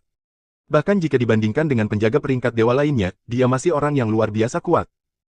Dia bukanlah seseorang yang bisa dibandingkan dengan seorang ranker naga puncak. Franklin tidak memiliki kesempatan bertarung dari awal hingga akhir. Semua orang yang hadir tercengang. Sama seperti itu, seorang ranker naga puncak sudah mati. Ini bukan hasil yang diharapkan siapapun. Mereka tidak mengira keluarga Nichols akan menemui akhir seperti itu. Namun, David lebih mengejutkan mereka. Seorang pria muda berusia 20-an memiliki kekuatan yang mengerikan. Anggota keluarga Nichols berada dalam keadaan teror. Franklin adalah salah satu dari 3 Dragon Ranker puncak dalam keluarga Nichols, namun, dia mati begitu saja. Belum lagi, dia tidak punya cara untuk melawan. Jika mereka mendasarkan hal-hal pada pertempuran yang baru saja terjadi, keluarga Nichols menghadapi hukuman mati meskipun mereka masih memiliki 2 Dragon Ranker puncak lagi dalam keluarga. Ini adalah sesuatu yang tidak dapat mereka terima. Beberapa saat sebelumnya, keluarga Nichols adalah salah satu keluarga terkuat di Provinsi Sungai Selatan, dan mereka telah bersiap untuk mengambil alih seluruh Provinsi Sungai Selatan. Namun, sekarang, mereka merasa seolah-olah telah ditendang ke neraka. Mereka sangat ketakutan bahkan tidak berani mendekati mayat Franklin. Yang mereka lakukan hanyalah diam dan menunggu hukuman David. Sekarang, mereka tidak memikirkan bagaimana mereka bisa membalas dendam. Sebaliknya, mereka memikirkan bagaimana mereka bisa tetap hidup. Mereka bahkan mengutuk Franklin dalam hati. Kamu bisa saja mati sendiri. Mengapa Anda harus membawa seluruh keluarga Nichols ke sini?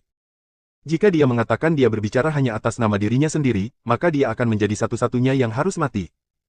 Sedihnya, dia mengatakan dia berbicara atas nama seluruh keluarga Nichols. Sekarang, mereka ketakutan. 2. David Liddell, anggota ke-11 Parlemen Summerland, dengan ini menyatakan bahwa keluarga Nichols harus dihukum karena menimbulkan masalah di Summerland. Begitu dia selesai berbicara, David menghilang dari langit lagi. Ketika dia muncul lagi, dia berdiri di belakang kedua tetua, yang berada di tahap akhir peringkat naga. Dia menepukkan tangannya dengan ringan ke kepala kedua tetua dan menghancurkan jaringan otak mereka. Itu segera menyebabkan kedua tetua, yang berada di tahap akhir peringkat naga, mati saat mereka mengeluarkan darah dari ke-7 lubang. 3 ahli waris keluarga Nichols sudah mengalami lonjakan tekanan darah dan tingkat energi mereka setelah terluka oleh Cat sebelumnya, dan mereka akhirnya pingsan karena teror. Mereka juga anak muda berusia 20-an, dan keluarga Nichols telah memperlakukan mereka sebagai pewaris masa depan karena bakat mereka yang tinggi. Meskipun demikian, mereka belum pernah menyaksikan pemandangan seperti itu sebelumnya dalam hidup mereka. Setelah mendengar apa yang baru saja dikatakan David, semua orang yang hadir akhirnya mengerti apa yang sedang terjadi. David adalah tambahan terbaru dan terbaru di Parlemen Summerland. Sepertinya pemerintah Summerland tidak meninggalkannya. Saat itu, David perlahan melayang ke atas. Dia berhenti ketika dia berada beberapa kaki di udara dan berkata, "Jangan khawatir, semuanya. Saya, David Liddell, anggota ke-11 Parlemen Summerland, menjamin kepada semua orang bahwa Summerland tidak akan jatuh ke dalam kekacauan selama kami hadir. Apalagi Summerland akan menjadi tempat teraman di dunia.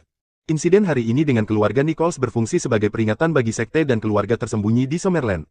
Anda boleh bergabung dengan Summerland, tetapi jika Anda berani menyebabkan kekacauan di sini, Anda akan mengalami nasib yang sama seperti keluarga Nichols." Tepuk tangan bergemuruh terdengar. "Bagus, Merlidel. Bagus, Summerland. Saya bangga menjadi warga negara Summerland." David memberi isyarat agar semua orang diam. Semua orang langsung terdiam. "Namun, saya ingin menyusahkan semua orang di sini untuk merahasiakan apa yang terjadi hari ini. Saya perlu merahasiakan identitas saya sehingga kami dapat memiliki elemen kejutan saat melawan pasukan asing di masa depan. Jangan khawatir, Merlidel. Saya tidak akan mengatakan apa-apa bahkan jika itu berarti saya harus dipukul sampai mati." "Betul sekali. Jangan khawatir, Merlidel, saya akan menjadi yang pertama mengejar siapapun yang berani membocorkan informasi tentang Anda. Tidak hanya orang itu tidak lagi diterima di Provinsi South River, tetapi mereka juga tidak akan diterima di seluruh Summerland. Saya juga. Saya juga. Saya juga." Semua orang berteriak keras. Sandy memiringkan kepalanya ke atas dan menatap bingung ke arah David, yang berada di langit. Pada saat itu, dia tampak bersinar. Bab 590. Ada hal lain yang harus saya umumkan. Tuan Tua Luther pernah mengalami luka serius dan berdarah untuk Summerland. Apalagi dia adalah mentor saya. Mulai hari ini dan seterusnya, keluarga Luther akan menjadi juru bicara saya di Provinsi South River. Bertemu dengan keluarga Luther akan sama dengan bertemu denganku. Saya yakin semua orang mengerti apa yang ingin saya sampaikan, bukan? Ya, mengerti. Jangan khawatir, Merlidel. Keluarga Holton akan memandang keluarga Luther sebagai pemimpin mereka mulai hari ini dan seterusnya. Hal yang sama berlaku untuk keluarga Hubbard. Hal yang sama berlaku untuk keluarga Hans. Keluarga yang kuat di Provinsi Sungai Selatan semuanya cepat tanggap. Mereka semua tahu bahwa dengan dukungan David, kebangkitan keluarga Luther tidak akan dapat dihentikan. Selain itu, mereka akan dijamin mendapat posisi kekuasaan di dunia kacau yang akan datang. Mereka belum mencapai level David pada saat ini, dan yang bisa mereka lakukan hanyalah memastikan mereka berada di sisi baik David. Paling tidak, mereka akan dapat melindungi diri mereka sendiri dengan melakukan. Jadi, baik Tuan Tua Luther maupun Charles menatap David dengan rasa terima kasih. Tak seorang pun di South River Province akan mampu menghentikan keluarga Luther setelah David mengatakan itu. Siapa yang mengira identitas David menjadi begitu menakutkan, dan bahwa dia akan menjadi anggota parlemen Summerland setelah hanya beberapa bulan tidak bertemu. Karakter dengan status ini sangat sedikit dan jarang di Summerland, dan mereka pasti akan menjadi bagian dari grup paling kuat di Summerland. Biasanya, mereka bisa menentukan nasib sebuah keluarga hanya dengan mengucapkan satu kalimat. Tuan Tua Luther sangat tersentuh oleh kata-kata David. Awalnya, dia hanya menganggap David berbakat, dan setelah menyadari kesehatannya memburuk, dia ingin memberikan rencana darurat kepada keluarga Luther setelah kematiannya. Dia tidak menyangka David tidak hanya menyembuhkan penyakitnya yang tersembunyi, tetapi juga membantu keluarga Luther dengan cara ini. Taruhan saat itu adalah yang terbaik yang dia buat selama bertahun-tahun hidupnya. Sedihnya, dia gagal menikahkan Sandy dan David. Tuan Tua Luther melirik Sandy, yang ada di dekatnya. Dia menatap David dengan pandangan bingung di matanya. Dia menghela nafas tak berdaya pada dirinya sendiri. Jika dia gagal sebelumnya, peluang keberhasilannya akan semakin kecil sekarang karena David telah mencapai status yang begitu kuat. Namun, apakah Sandy akan memperhatikan orang lain setelah bertemu dengan seseorang yang legendaris seperti David? Itu bukan hanya masalah dengan Sandy.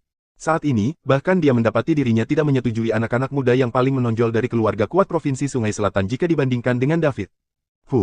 Gadis muda itu memiliki kehidupan yang sulit. Tuan Tua Luther berpikir dalam hati dengan getir. Tidak ada yang tersisa untuk bertanya-tanya tentang Sandy sekarang. Orang bisa memahami segalanya dari cara dia memandang David. Sejak David menyelamatkannya, kesan tentang dia telah memantapkan dirinya di dalam hatinya. Dia bahkan lebih memperhatikan apa yang dikatakan David daripada apa yang dikatakan kakak dan kakeknya. Ketika David menyebutkan bahwa dia tidak menyukai gayanya, dia segera mengubahnya.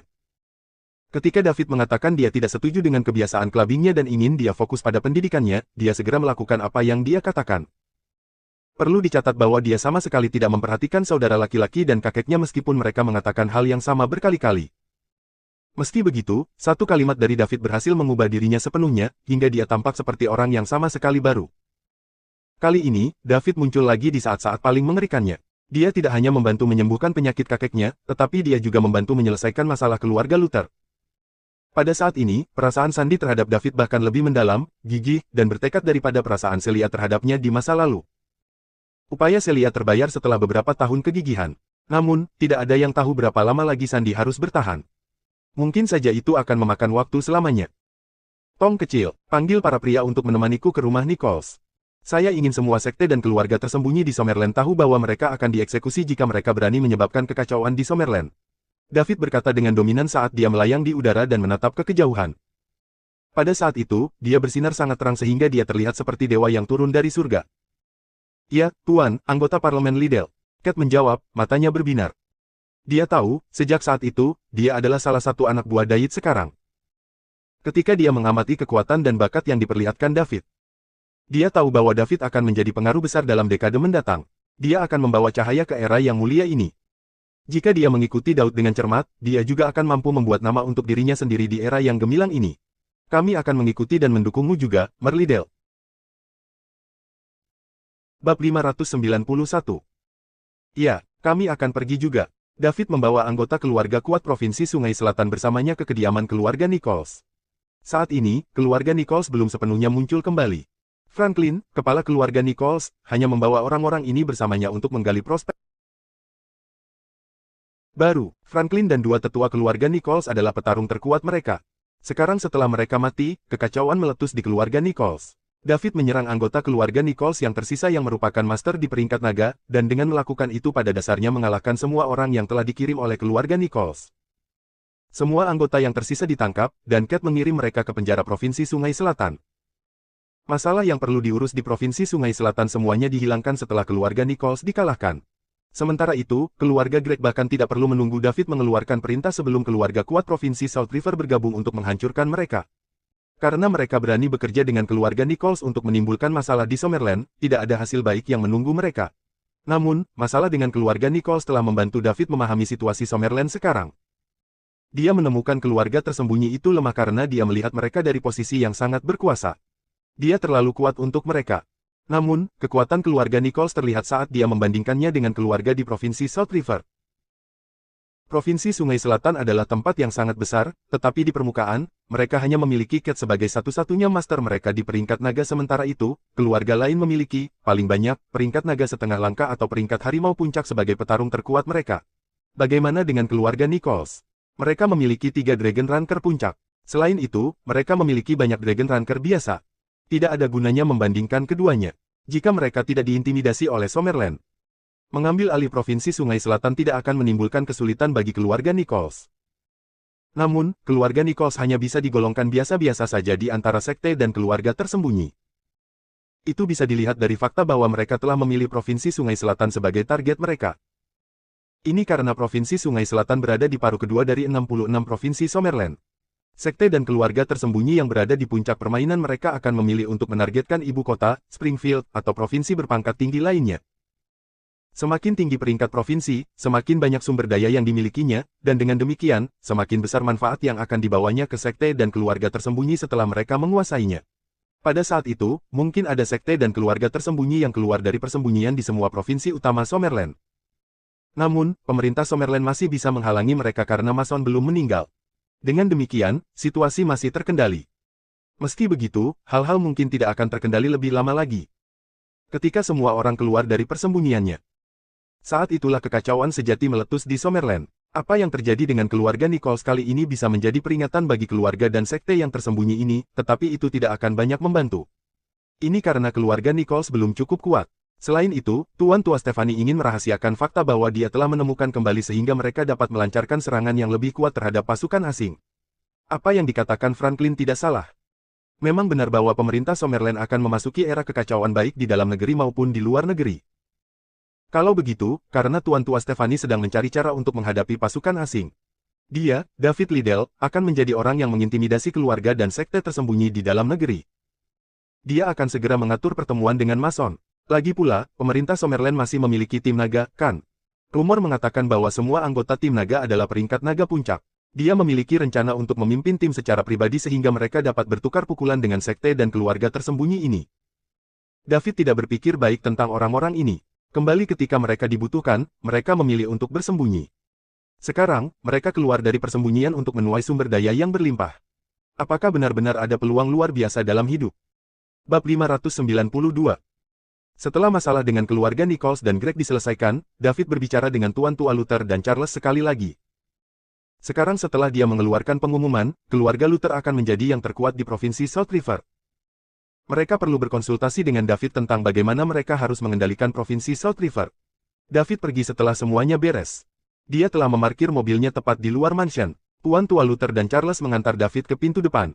Mereka menyaksikan David masuk ke mobilnya dan hanya berbalik untuk berjalan kembali ke rumah setelah dia pergi. Tuan Tua Luther bertanya-tanya pada dirinya sendiri, di mana gadis muda itu, Sandy? David akan segera pergi, tapi dia bahkan belum datang untuk mengucapkan selamat tinggal. Gadis itu mungkin tidak tahan dengan perpisahan ini. Siapa tahu, dia mungkin bersembunyi dan menangis di suatu sudut. Setelah David masuk ke mobilnya, dia menyalakan mesin mobil agar dia bisa pergi. Pada saat itu, pintu sisi penumpang tiba-tiba terbuka. Sesosok mungil masuk. David tertegun. Bukan Sandy Luther, apa yang dia lakukan di sini? Dev. Sandy memanggil dengan malu-malu. Sandy, apa yang salah? Tanya David bingung. Tidak ada yang salah, Dev. Aku hanya ingin kau menemaniku. Saya selalu merasa takut pada hari-hari ketika kakek saya sakit dan saudara laki-laki saya terluka. Aku hanya merasa santai dan aman saat bersamamu, kata Sandy dengan nada agak sedih. David akan pergi lagi jika dia tidak mengejarnya hari ini. Tidak ada yang tahu berapa lama sebelum mereka bertemu lagi. Sandy, sebenarnya, Dev. Saya tahu, aku hanya ingin kau menemaniku. Apakah itu baik-baik saja? Sandy berkata sambil menoleh ke arah David, tatapan penuh harapan bersinar di matanya. Baiklah, kemana kamu mau pergi? David bertanya dengan sedih sambil mendesah dalam hati. Kekuatan pikirannya sangat kuat, yang berarti dia bisa mendeteksi perubahan emosi Sandy dan memahami niatnya yang sebenarnya. Namun, dia tidak tahu bagaimana dia harus menyampaikan kabar itu kepada Sandy. Dia sudah bersama Celia, perasaan kasih sayang apapun yang dia miliki untuk Sandy seperti perasaan seorang kakak laki-laki terhadap adik perempuannya. Kamu sudah setuju, luar biasa. Terima kasih, Dev. Sandy berkata dengan gembira. Jadi katakan padaku, kemana kamu mau pergi? Tanya Daud, di mana saja? Di mana saja bekerja selama aku bersamamu? Jawab Sandy. David menghidupkan mesin dan pergi. South River City adalah tempat yang cukup dikenalnya. Selama masa kuliahnya, dia telah melakukan perjalanan hampir ke seluruh kota Sungai Selatan sambil bekerja paruh waktu. David mengantar Sandy ke taman hutan terpencil. Taman ini cukup ramai di siang hari. Namun, ada lebih sedikit orang di sini pada malam hari karena tidak ada daerah pemukiman di dekatnya. Biasanya, hanya pasangan yang datang ke sini untuk berkencan di malam hari. David telah memutuskan untuk datang ke sini justru karena itu adalah tempat yang sepi. Dia merasa perlu membereskan masalah dengan Sandy. Jika dia membiarkan hal-hal berlanjut seperti sekarang, situasinya mungkin akan lepas kendali. Dia benar-benar tidak ingin menyakiti Sandy, gadis yang cerdas dan bijaksana. Namun, akan menjadi lebih sulit untuk dihadapi di masa depan jika dia tidak meluruskannya sekarang. Itu membuat kepalanya sakit. Awalnya, dia ingin mengesampingkannya dan mengabaikannya. Tanda seru. Dia telah merencanakan untuk memutar kembali ke sana setelah mengurus semua hal lain yang menghabiskan waktunya sekarang. Sayangnya, dia tidak menyangka Sandy akan mengejarnya. Itu menyebabkan dia berpikir bahwa situasinya mungkin akan lepas kendali jika dia tidak meluruskannya sekarang. Duo itu berjalan mendaki gunung, dan Sandy mengobrol dengan penuh semangat sepanjang perjalanan. Sepertinya dia dalam suasana hati yang sangat baik. Ini adalah pertama kalinya dia melakukan kencan solo dengan David. Itu juga pertama kalinya dia berkencan dengan seorang pria. Mereka berbincang dan tertawa sepanjang perjalanan, sesekali berhenti untuk istirahat. Setengah jam kemudian. Bab 593. Duo ini tiba di puncak gunung tertinggi di taman hutan. Mereka menatap lampu yang bersinar dari rumah-rumah di bawah mereka. Keduanya merasa riang dan santai. Terima kasih, Dev. Kata Sandy tiba-tiba. Tidak perlu formalitas seperti itu, Sandy. Kakakmu dan aku adalah teman, dan kakekmu juga pernah membantuku di masa lalu. Itu pada mereka. Saya sendiri. Mari kita bahas masalah kita secara terpisah. David tidak tahu harus menjawab apa. Keduanya jatuh ke dalam keheningan lagi. Beberapa menit kemudian, David berkata, Sandy. Sebenarnya, namun, dia hanya berhasil mengeluarkan beberapa patah kata sebelum Sandy memotongnya. Dev, aku tahu apa yang ingin kau katakan. Benarkah? Ya, saya bersedia, tapi aku tidak mau mendengarnya. Daud. Beberapa saat kemudian, David berkata, tapi saya masih berpikir saya harus memberitahu Anda. Baiklah kalau begitu, beritahu aku. Sandy tidak menolaknya kali ini. David ragu-ragu sebelum berkata, Sandy, sebenarnya aku sudah punya pacar. Kurasa begitu, kata Sandy sambil menoleh ke arah David. Dia meneteskan air mata. Sandy, kamu masih sangat muda. Anda hanya merasa aman di sekitar saya karena saya menyelamatkan Anda saat Anda membutuhkannya. Itu juga menyebabkan Anda merasa berhutang budi kepada saya dan merasa perlu membalas kebaikan saya. Tapi itu bukan cinta. Anda akan melupakan saya ketika Anda dewasa dan bertemu pria hebat lainnya. Dev. Ya. Kamu mungkin tidak memiliki perasaan terhadapku, tetapi kamu tidak dapat menyangkal perasaan yang aku miliki untukmu. Sandy, kamu masih muda. Kamu belum tahu apa itu perasaan yang sebenarnya. Dev. Saat ini, aku memikirkanmu di siang hari, di malam hari, saat aku makan, dan bahkan saat aku tidur. Saya memikirkan Anda tidak peduli apa yang saya lakukan, dan saya tidak dapat mengalihkan perhatian saya tidak peduli seberapa keras saya mencoba. Katakan padaku, apa itu jika itu bukan cinta? Sandy bertanya, air mata berlinang saat dia menatap tajam ke arah David. David merasa bulu kuduknya berdiri saat Sandy menatapnya. Saat ini, dia lebih suka bertarung melawan beberapa penjaga peringkat dewa daripada menghadapi Sandy. Tapi, Sandy, aku sudah punya pacar. Kami adalah teman sekelas sekolah menengah, dan kami berada dalam hubungan yang luar biasa. Aku berencana menikahinya setelah kita lulus. Dia pasti cantik, kan? Siapa namanya? Dia cantik. Namanya Celia Yang. Celia. Nama yang sangat indah. Tapi, Dev, saya tidak akan menyerah. Hah? Dev tertegun. Aku berkata, aku tidak akan menyerah. Dev, kamu bilang aku terlalu muda sekarang, tapi aku sudah dewasa dalam 2 tahun. Ketika saatnya tiba, Mes. Celia tidak akan lebih baik dari saya, kata Sandy dengan sungguh-sungguh. Sandy. Anda benar-benar tidak perlu bertindak seperti ini. Tidak bisakah kita menjadi kakak dan adik? Bukankah sama saja jika aku memanjakanmu seperti adik perempuan? Kata David, tidak yakin apakah dia harus menangis atau tertawa. Tidak, Dev, tidak ada lagi ruang untuk orang lain selain kamu di hatiku. Jika Anda dan Mes, Celia menikah, saya tidak akan pernah menikah. Saya akan terus menjadi adik perempuan Anda selama sisa hidup saya sehingga Anda akan terus memanjakan saya. Sandy. Anda akan bertemu banyak anak laki-laki hebat saat Anda berangkat ke perguruan tinggi. Ketika saatnya tiba, Anda mungkin melupakan saya. Itu tidak mungkin, Dev. Apakah Anda pikir orang lain bisa lebih baik dari Anda? Tanya Sandy. Daud tercengang. Dia tidak punya jawaban untuk pertanyaan itu. Memang, tidak ada orang lain yang bisa lebih baik darinya di bidang tertentu. Perbandingan ini tidak hanya terdengar benar ketika orang seusianya dibandingkan dengannya. Tidak butuh waktu lama sebelum dia menjadi lebih kuat dari Mason Stephanie, lelaki tua legendaris itu sendiri. Tentu saja, itu juga bukan ide yang baik bagi seseorang untuk menjadi terlalu berbakat. David merasakan sakit kepala mulai terbentuk. Dering, ding, ding, saat itu, telepon David berdering. Dia mengeluarkan ponselnya dan melihatnya. Clinton Zimmerman. Mengapa dia memanggilnya? Bisakah penunjukan 10 tahun dimulai sekarang? Itu sangat mungkin. Lagi pula, Lorraine sudah muncul, dan dia sendiri yang bertemu dengannya. Bab 594 panggilan tersambung. Clinton, kata Daud. David. Suara Clinton terdengar dari ujung telepon. Clinton, ada apa? Tanya Daud. David. Sudah waktunya untuk janji temu 10 tahun. Aku memintamu untuk membantuku. Clinton langsung ke intinya. Oh. Kapan? Di mana? Waktu telah ditetapkan selama 10 hari dari hari ini. Itu akan berada di persimpangan Summerland dan Falconia, 10 mil di sebelah barat Dark Cape. Jubah gelap. Ya, benar, Dark Cape. Mengapa jubah gelap? David bertanya karena penasaran. Itu karena penunjukan 10 tahun bukan hanya sesuatu antara saya dan Stan. Sebaliknya, itu berfungsi sebagai panggung bagi semua anak muda Summerland untuk bersaing memperebutkan supremasi. Tidak hanya ahli waris dari keluarga besar Summerland yang akan hadir, tetapi murid dari sekte dan keluarga tersembunyi yang akan segera keluar dari persembunyian juga akan hadir. Hampir semua pemain muda terbaik Summerland akan hadir. Kami khawatir akan terjadi kecelakaan, jadi kami memilih lokasi di sebelah barat Dark Cape, di mana terdapat medan magnet yang sangat kuat, jelas Clinton. Jadi, itulah alasannya. David segera mengerti. Karena murid dari sekte dan keluarga tersembunyi juga akan ada di sana, dia akan tetap hadir meskipun Clinton tidak mengundangnya. Dia dapat menggunakan kesempatan itu untuk bertemu dengan apa yang disebut murid tersembunyi ini dan menyelamatkan dirinya dari kesulitan menemukan mereka satu persatu. Jangan khawatir, Clinton. Saya akan melakukan apa yang saya janjikan. Sampai jumpa dalam 10 hari. Terima kasih banyak, David. Clinton berkata dengan penuh syukur. David menutup telepon. Dia baru saja bertanya-tanya apa maksud di balik penunjukan 10 tahun itu. Dua pria telah memperebutkan seorang wanita 10 tahun yang lalu. Apakah itu telah berkembang menjadi pria yang tak terhitung jumlahnya yang memperebutkan seorang wanita lajang hari ini? Itu tidak mungkin. Penampilan Lorraine tidak dapat disangkal bagus, dan dia memiliki gaya luar biasa yang tak tertandingi olehnya. Generasi, pria normal akan memiliki lamunan tak terbatas tentangnya sejak pertama kali dia melihatnya. Namun, tidak realistis untuk mengatakan bahwa seorang wanita lajang telah menarik ahli waris dari begitu banyak keluarga yang kuat dan murid dari keluarga tersembunyi untuk berduyun-duyun ke arahnya. Kalau begitu, apa alasannya? Untuk ketenaran, atau untuk kekuasaan?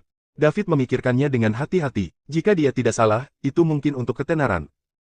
Ada daya tarik yang belum pernah terjadi sebelumnya untuk menjadi orang yang mendapatkan ketenaran dengan mengalahkan anak muda yang tak terhitung jumlahnya dan menjadi pemimpin generasi muda Summerland melalui pengangkatan 10 tahun. Itu juga akan membawa manfaat besar di dunia kacau yang akan datang. Itulah mengapa semua orang sangat ingin bergabung dengan penunjukan 10 tahun itu. Setelah mengetahui poin-poin kuncinya, David tidak lagi memperhatikan masalah tersebut. Penunjukan 10 tahun adalah kesempatan bagus untuk menjadi terkenal bagi orang lain. Namun, itu bukan apa-apa bagi David. Jadi bagaimana jika dia menjadi pemimpin generasi muda Summerland? Dia tidak membutuhkan ketenaran seperti itu.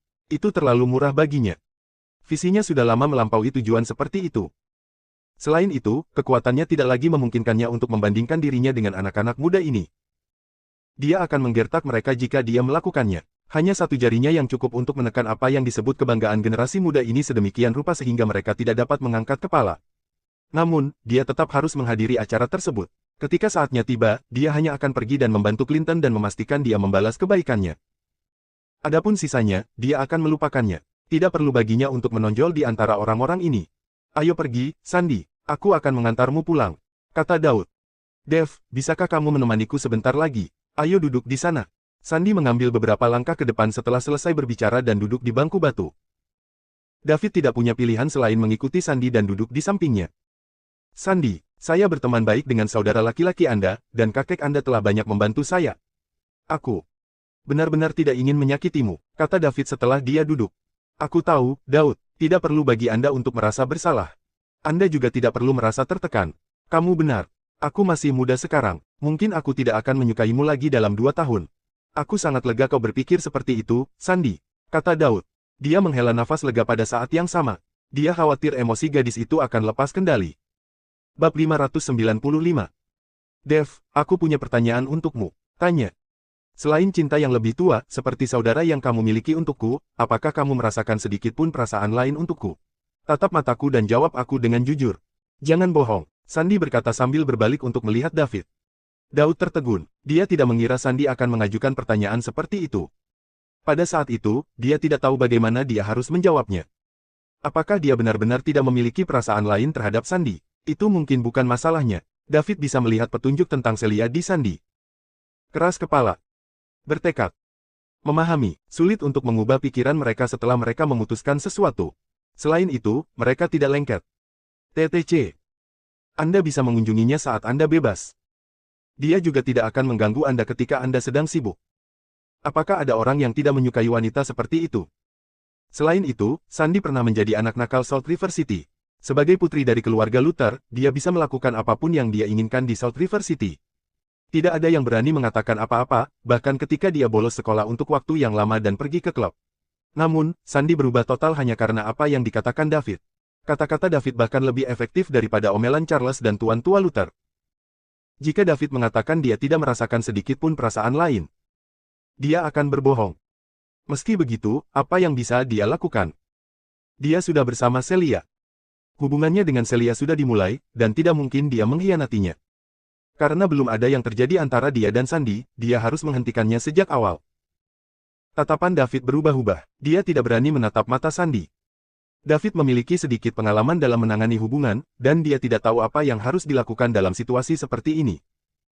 Dia tidak ingin menyakiti Sandy, tapi dia juga tidak ingin mengkhianati Celia. Jika tersiar kabar bahwa dia, seorang wali peringkat dewa, terjebak pada masalah seperti ini, dia mungkin akan menjadi bahan tertawaan kota. Sang primadona akan selalu menjadi rintangan terberat sang pahlawan. Sandy, sebenarnya, aku. Berhenti, Dev, kamu tidak perlu mengatakan apa-apa lagi. Saya mengerti, Sandy berkata sambil tersenyum. Oh, baik. Sandy senang melihat betapa malunya David. Itu adalah pemandangan yang sulit untuk dibayangkan. Orang akan merasa sulit untuk percaya bahwa ini adalah orang yang tampak seperti dewa di rumah tangga Luther hari ini, yang begitu menakutkan sehingga bahkan keluarga yang berkuasa di Provinsi Sungai Selatan tidak berani bernapas dalam-dalam ketika dia ada, dan yang mampu menghancurkan keluarga Nichols dalam sekejap mata. Perilaku David membuktikan bahwa dia memiliki perasaan terhadapnya. Itu sudah cukup. Dia takut David akan menolaknya tanpa ragu-ragu, dan bahwa dia tidak memiliki perasaan apapun padanya selain cinta persaudaraan. Jika itu masalahnya, tidak akan terjadi apa-apa, tidak peduli seberapa gigih atau bertekadnya dia. Sekarang, sepertinya itu adalah situasi terbaik untuknya. David memiliki perasaan padanya, tetapi dia sudah punya pacar. Selain itu, mereka adalah teman sekelas sekolah menengah, yang berarti mereka telah mengenal satu sama lain lebih awal, itulah sebabnya dia tidak dapat menerimanya. Ini, setidaknya, memberinya motivasi untuk terus maju. Itu sudah cukup. Kehadiran harapan sudah cukup untuk memberinya motivasi tak terbatas. David mungkin akan menderita aneurisma jika dia tahu apa yang sedang dipikirkan Sandy sekarang. Keraguan-raguannya sesaat membuat Sandy semakin termotivasi. Dev, tolong bawa saya pulang, kata Sandy sambil berdiri. Baik. Bab 596. Setelah David mengirim Sandy pulang, dia kembali ke Salt River International Residence. Setelah mandi, dia berdiri di depan jendela besar dari lantai ke langit-langit dan melihat pemandangan malam di luar. Dia mengingat semua yang dia alami setelah mendapatkan sistem. Dia memiliki pertanyaan yang tersisa di hatinya. Apa sistemnya? Apakah itu bagian dari teknologi alien? Atau apakah ia melakukan perjalanan ke masa kini dari masa depan seperti di acara televisi? Bagaimanapun, ini bukanlah sesuatu yang dapat diciptakan oleh teknologi dunia saat ini. Itu karena sistemnya terlalu kuat. Namun, mengapa sistem memilihnya? Ada miliaran orang di dunia. Dia hanyalah manusia biasa di antara populasi global. Apakah karena dia kebetulan meludahkan darahnya ke sistem? Apakah dia mengenalinya sebagai tuannya setelah itu? Bagaimana bisa ada kebetulan seperti itu? Dia tidak mengerti. Tepat ketika David tenggelam dalam pikirannya, telepon berdering lagi. David kembali sadar dan mengeluarkan ponselnya. Itu adalah nomor yang tidak dikenal. Panggilan kemudian tersambung. Halo, senang bertemu denganmu, kata Daud. Halo, Daud, saya Lorraine Lovewood. Suara jernih seorang wanita terdengar di sisi lain panggilan. Lorraine Lovewood. Kenapa dia mencarinya? Mereka belum pernah berinteraksi sebelumnya, kan? Senang bertemu denganmu, Nona Lovewood. Apakah ada yang Anda butuhkan? Tanya Daud. David, acara pemuda akan diadakan 10 km di sebelah barat Dark Chapel dalam waktu 10 hari. Saya harap Anda dapat mengambil bagian di dalamnya.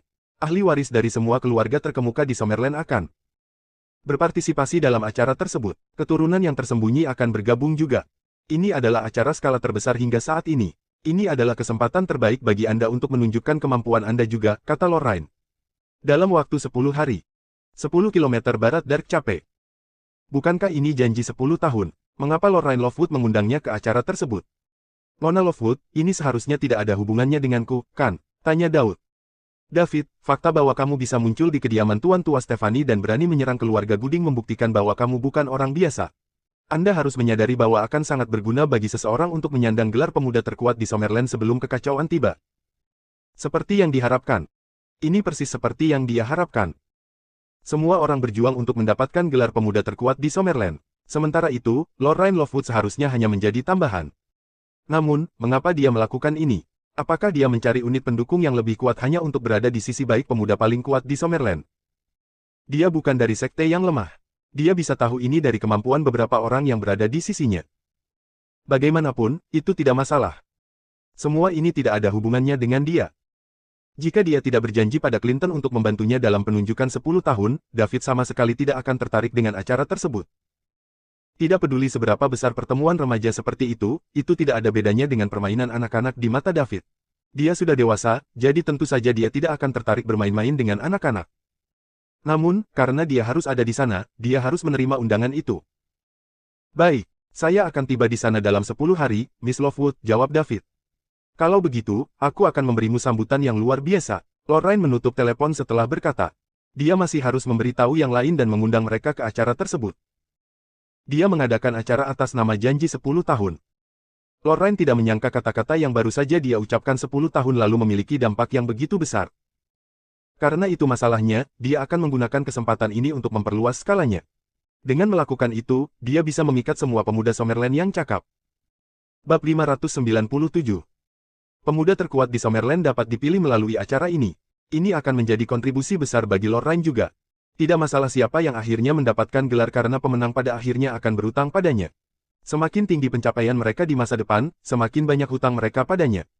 Sementara itu, ada juga masalah calon pasangannya. Dia bersedia menikah dengan pria manapun yang bisa mengalahkan semua pemuda Summerland lainnya. Sebagai seorang wanita, dan seseorang yang membuat banyak pria tergila-gila pada hal itu, dia hanya bisa menikah dengan pria yang mampu memimpin dunia di era ini karena dia tidak dapat melakukannya secara pribadi. Dia telah membuat rencana ini sejak lama. Kalau tidak, dia tidak akan menunggu sampai sekarang. Penampilannya tak tertandingi. Pesonanya yang tak tertandingi. Dia dilahirkan dengan semua kualitas ini untuk pria yang akan menjadi pasangannya. Hanya pria seperti ini yang berhak bersamanya. Awalnya, David berencana kembali ke ibu kota untuk membicarakan masalah terkait tim naga dengan Mason. Banyak sekte dan keluarga tersembunyi mulai muncul kembali di dunia. Oleh karena itu, aturan harus ditetapkan untuk mencegah mereka bermain-main. Namun, penunjukan 10 tahun akan segera dimulai, jadi dia hanya akan kembali ke ibu kota setelah itu. Dia akan berkunjung ke Dark Cape besok. Dia ingin melihat perkembangan Dark Cape. Dengan dukungan keuangannya yang tidak terbatas, dia percaya bahwa Dark Cape sekarang menjadi tempat yang dapat membuat kagum dan mengejutkan seluruh dunia. Selain itu, mereka mendapat dukungan dari penjaga peringkat dewa seperti dia. Dark Cape tidak lagi takut pada kekuatan apapun. Keesokan harinya, David diam-diam menuju ke Dark Cape. Sementara itu, selama beberapa hari terakhir, keturunan dan pemuda tersembunyi yang tak terhitung jumlahnya dari keluarga terkemuka di Summerland menerima undangan ke acara janji temu 10 tahun melalui SMS atau telepon dari Lorraine. Lorraine secara pribadi akan memanggil mereka yang memiliki reputasi tinggi. Sementara itu, Lorraine akan mengirimkan undangan kepada mereka yang berstatus biasa namun memiliki hak untuk berpartisipasi dalam acara tersebut melalui SMS. Orang-orang ini bereaksi berbeda dibandingkan dengan David. Para remaja putra yang menerima SMS atau telepon semuanya menyatakan minat mereka untuk berpartisipasi dalam acara tersebut dengan gembira. Mereka semua mengatakan kepadanya bahwa mereka akan berhasil tepat waktu. Itu karena fakta bahwa mereka telah menerima undangan melalui SMS atau telepon berarti mereka layak untuk berpartisipasi dalam acara tersebut. Ini dianggap sebagai tanda persetujuan. Di sisi lain, mereka yang belum menerima undangan tetap berada di depan ponsel mereka setiap saat. Begitu telepon mereka berdering, mereka akan sangat gembira seperti orang miskin yang baru saja memenangkan lotre. Di sisi lain, suasana hati mereka akan langsung mencapai titik terendah begitu mereka menyadari bahwa panggilan itu bukanlah undangan untuk janji temu 10 tahun. Cara semua orang pamer juga berubah. Setiap kali ahli waris dari keluarga yang berbeda bertemu atau menghadiri semacam pertemuan, hal pertama yang mereka tanyakan adalah apakah yang lain telah menerima undangan untuk janji temu 10 tahun. Mereka kemudian akan mulai memamerkan undangan mereka. Ini dilanjutkan dengan banyak omong kosong dan omong kosong. Mereka yang tidak menerima undangan merasa berada di bawah orang lain. Tidak dapat disangkal. Lorraine cukup pandai menciptakan kekuatan yang kuat. Gairah semua pemuda di Summerland telah dibangkitkan olehnya. Semua orang sekarang mengantisipasi kesempatan untuk memamerkan kemampuan mereka selama acara tersebut. Bahkan jika mereka tidak bisa mengalahkan semua pemuda di Summerland, tidak apa-apa selama mereka memberikan penampilan yang luar biasa. Ini akan sangat membantu perkembangan mereka di masa depan. Ini juga sama untuk keluarga tersembunyi dan pewaris sekte yang akan muncul kembali di dunia. Setelah beberapa keturunan tersembunyi yang tidak memiliki rencana untuk muncul kembali di dunia begitu mendengar berita ini, mereka segera berubah pikiran dan keluar dari persembunyian terlebih dahulu. Lorraine mengatur agar acara tersebut diadakan dalam 10 hari karena dia memperhatikan keturunan tersembunyi yang belum muncul kembali di dunia. Dengan begitu, mereka akan memiliki cukup waktu untuk melakukan persiapan, keturunan yang lebih tersembunyi juga dapat mengambil bagian dalam acara tersebut. Begitu berita ini menyebar, Lorraine yakin bahwa orang-orang ini tidak akan mampu menahan godaan untuk mendapatkan gelar pemuda terkuat di Summerland. Bab 598 Dark Cape. Di dalam kastil tentara bayaran api merah. David duduk di kursi utama aula dengan topeng perak di wajahnya. Para petinggi Red Flame Mercenary berkumpul di bawahnya. Red Flame Mercenary sudah sangat kuat sekarang. Dengan dukungan finansial tak terbatas dari David dan reputasinya sebagai kapten wajah perak, Dark Cape berhasil merekrut banyak orang yang berkuasa. Killer, wakil kapten pertama Red Flame Mercenaries, merasa lebih sulit untuk mengendalikan orang-orang ini. Dia hanya memiliki kemampuan Mid Dragon Ranker. Sementara itu, dua dari pemula di tentara bayaran api merah memiliki kemampuan yang berada di tahap akhir peringkat naga. Belum lagi Tulip, yang berada di tahap pemula peringkat naga, dan wakil kapten lainnya, Paul, yang berada di setengah langkah ke peringkat naga. David melihat ke atas dari tentara bayaran api merah di bawahnya. Dua dari mereka berada di tahap akhir Dragon Rank. Ada 5 Mid Dragon Ranker. 11 dari mereka berada di tahap pemula Dragon Rank. Selain itu, Dark Cape memiliki segala macam senjata canggih. Ini benar-benar kekuatan yang sangat kuat. Namun, ini tidak cukup. Tak satu pun dari mereka adalah ranker naga puncak. Bagaimana ini bisa terjadi? Mereka masih harus merekrut tokoh yang lebih kuat. Pembunuh. Beri aku laporan tentang status terkini Red Flame Mercenaries. Daud angkat bicara. Ya, Kapten. Killer bangkit dan menjawab dengan sopan. Setelah itu, dia mulai melaporkan beberapa hal penting yang baru-baru ini terjadi seputar Red Flame Mercenaries. Misalnya, dia melaporkan berapa banyak orang yang telah mereka rekrut, berapa banyak senjata yang telah mereka beli, kemampuan apa yang dimiliki masing-masing pendatang baru, berapa banyak yang telah mereka habiskan, dan sebagainya. Killer memberikan penjelasan yang sangat rinci. Orang bisa mengatakan bahwa dia benar-benar berusaha untuk melaporkan semuanya kepada David. Namun, David bosan saat mendengarkan laporannya. Dia tidak terlalu peduli dengan masalah ini. Dia khawatir mengapa mereka butuh waktu lama untuk menghabiskan uangnya. Killer mundur ke samping setelah berbicara. David hanya mengatakan kepadanya, saya yakin semua orang tahu bagaimana keadaan sekarang. Kekacauan akan datang, baik di Summerland maupun di seluruh dunia. Meski kemampuan kita terus meningkat, itu masih belum cukup. Kita harus terus memperlengkapi diri kita dengan lebih banyak senjata dan terus tumbuh lebih kuat. Itulah satu-satunya cara kita bisa selamat dari kekacauan yang akan datang. Selain itu, jika Red Flame Mercenaries menunjukkan kemampuan kami yang kuat, akan sangat mudah bagi kami untuk merekrut talenta selama periode waktu ini. Mengikuti kemunculan terus-menerus dari keluarga dan sekte tersembunyi, banyak orang mencari dukungan yang kuat. Oleh karena itu, kita semua harus terus bekerja keras. Jangan takut menghabiskan uang. Saya punya banyak. Prioritas utama kami adalah memperkuat tentara bayaran api merah, mengerti? Kami mengerti.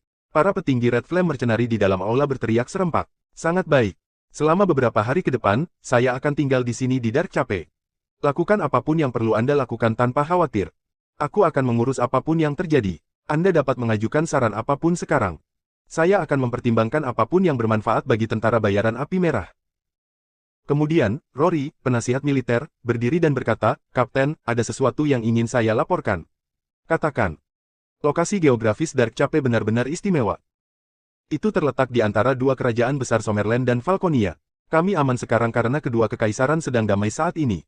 Namun, begitu kedamaian ini terganggu, kami tidak akan dapat mempertahankan diri dari kerajaan manapun dengan kemampuan kami saat ini.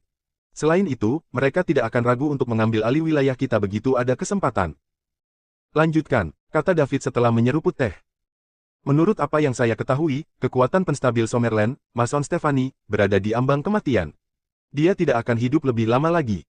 Begitu Tuan Tua Stephanie meninggal, Summerland akan dilanda kekacauan. Pada saat itu, mereka tidak akan punya waktu untuk memedulikan kita dan Falconia pasti akan mengambil tindakan terhadap kita. Itu karena akan lebih mudah dan nyaman bagi mereka untuk menginvasi Summerland setelah mengambil alih wilayah kita. Itu sebabnya Dark Cape dalam bahaya sekarang. Itu juga alasan mengapa kita tidak bisa merekrut orang yang lebih kuat. Rory pindah ke samping setelah berbicara. Banyak orang mulai bergosip di aula juga. Rory memberi mereka analisis yang sangat jelas.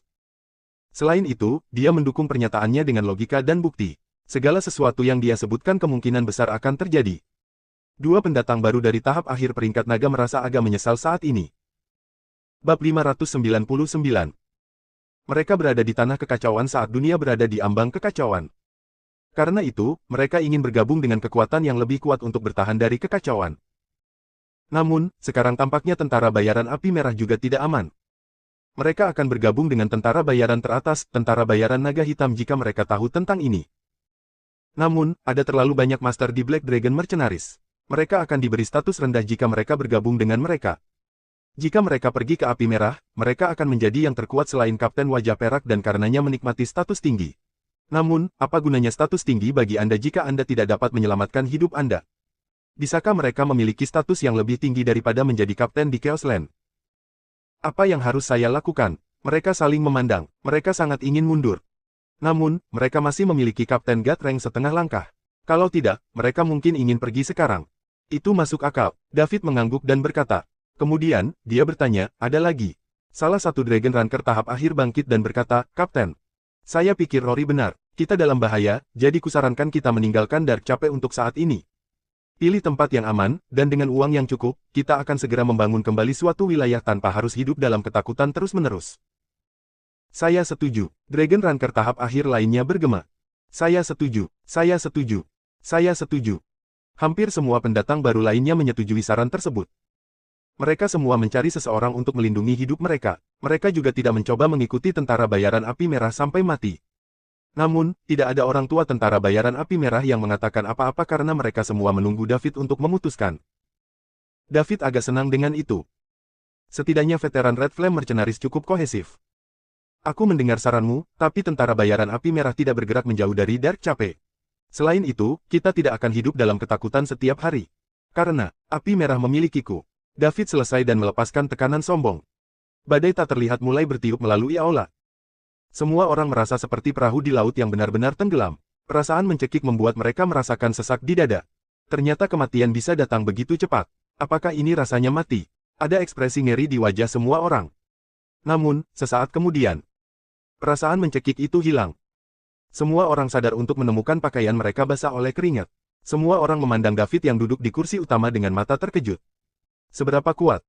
Dua Dragon Ranker tahap akhir telah bertemu dengan God Ranker setengah langkah sebelumnya, dan tidak mungkin mereka bisa menekan mereka sebanyak itu. Mereka seperti semut di depan gajah saat menghadapi David. Mereka tidak bisa melawannya. Itu hanya tekanan. Bagaimana jika mereka mulai berkelahi? God Ranker setengah langkah tidak mampu melakukan ini. Penjaga peringkat dewa. Itu pasti itu. Kapten Silverface Red Flame Mercenaries ternyata adalah God Rank Guardian. Semua orang telah tertipu. Bab 600. Waktu berlalu hari demi hari. Tentara bayaran api merah Dark Cape mulai berevolusi bersama David. Semua orang lega ketika mereka melihat kemampuan David. Kekuatan dengan penjaga peringkat dewa dan kekuatan tanpa penjaga peringkat dewa berada dalam dua situasi berbeda. Yang pertama adalah kekuatan yang tidak mudah dikacaukan oleh siapapun. Jika Anda ingin membunuh penjaga peringkat dewa, dua atau bahkan tiga penjaga peringkat dewa dengan peringkat yang sama harus dikirim pada saat yang sama. Jika lawanmu melarikan diri, memiliki penjaga peringkat dewa yang bersembunyi di kegelapan, putus asa untuk balas dendam, bukanlah sesuatu yang bisa diabaikan oleh kekuatan manapun. Inilah mengapa bahkan Falconia tidak akan mengacaukan kekuatan seperti itu. Tentara bayaran teratas di dunia bawah global, tentara bayaran naga hitam adalah contohnya. Black Dragon Mercenaries awalnya adalah negara besar yang telah diserbu oleh Falconia. Setelah perpecahan, beberapa pejabat senior berkumpul untuk membentuk kelompok. Mereka sangat membenci Falconia sehingga sering membunuh pejabat menengah dan senior Falconia. Hingga hari ini, Falconia masih belum tahu cara menangani tentara bayaran naga hitam. Tentu saja, Falconia tidak bisa menghancurkan tentara bayaran naga hitam. Hanya saja harga yang harus mereka bayar untuk melakukannya sangat besar sehingga tidak sepadan. Red Flame Mercenaries juga memiliki wali God Rank, yang memberi mereka sedikit ketenangan pikiran. Hati semua orang yang panik perlahan menjadi tenang. Poin mewah David juga meningkat pesat. Tubuh David sekarang berada di level Dewa 6, sesuai dengan peringkat Dewa tingkat menengah yang akan membuat terobosan ke peringkat tinggi jika dia memiliki 1000 poin mewah lagi, David akan dapat menembus ke level Dewa 7 dan mencapai tahap selanjutnya peringkat Dewa. Ranah seperti itu juga langka di antara penjaga peringkat Dewa. Sebagian besar penjaga peringkat Dewa dari berbagai kekuatan masih berada di peringkat pemula.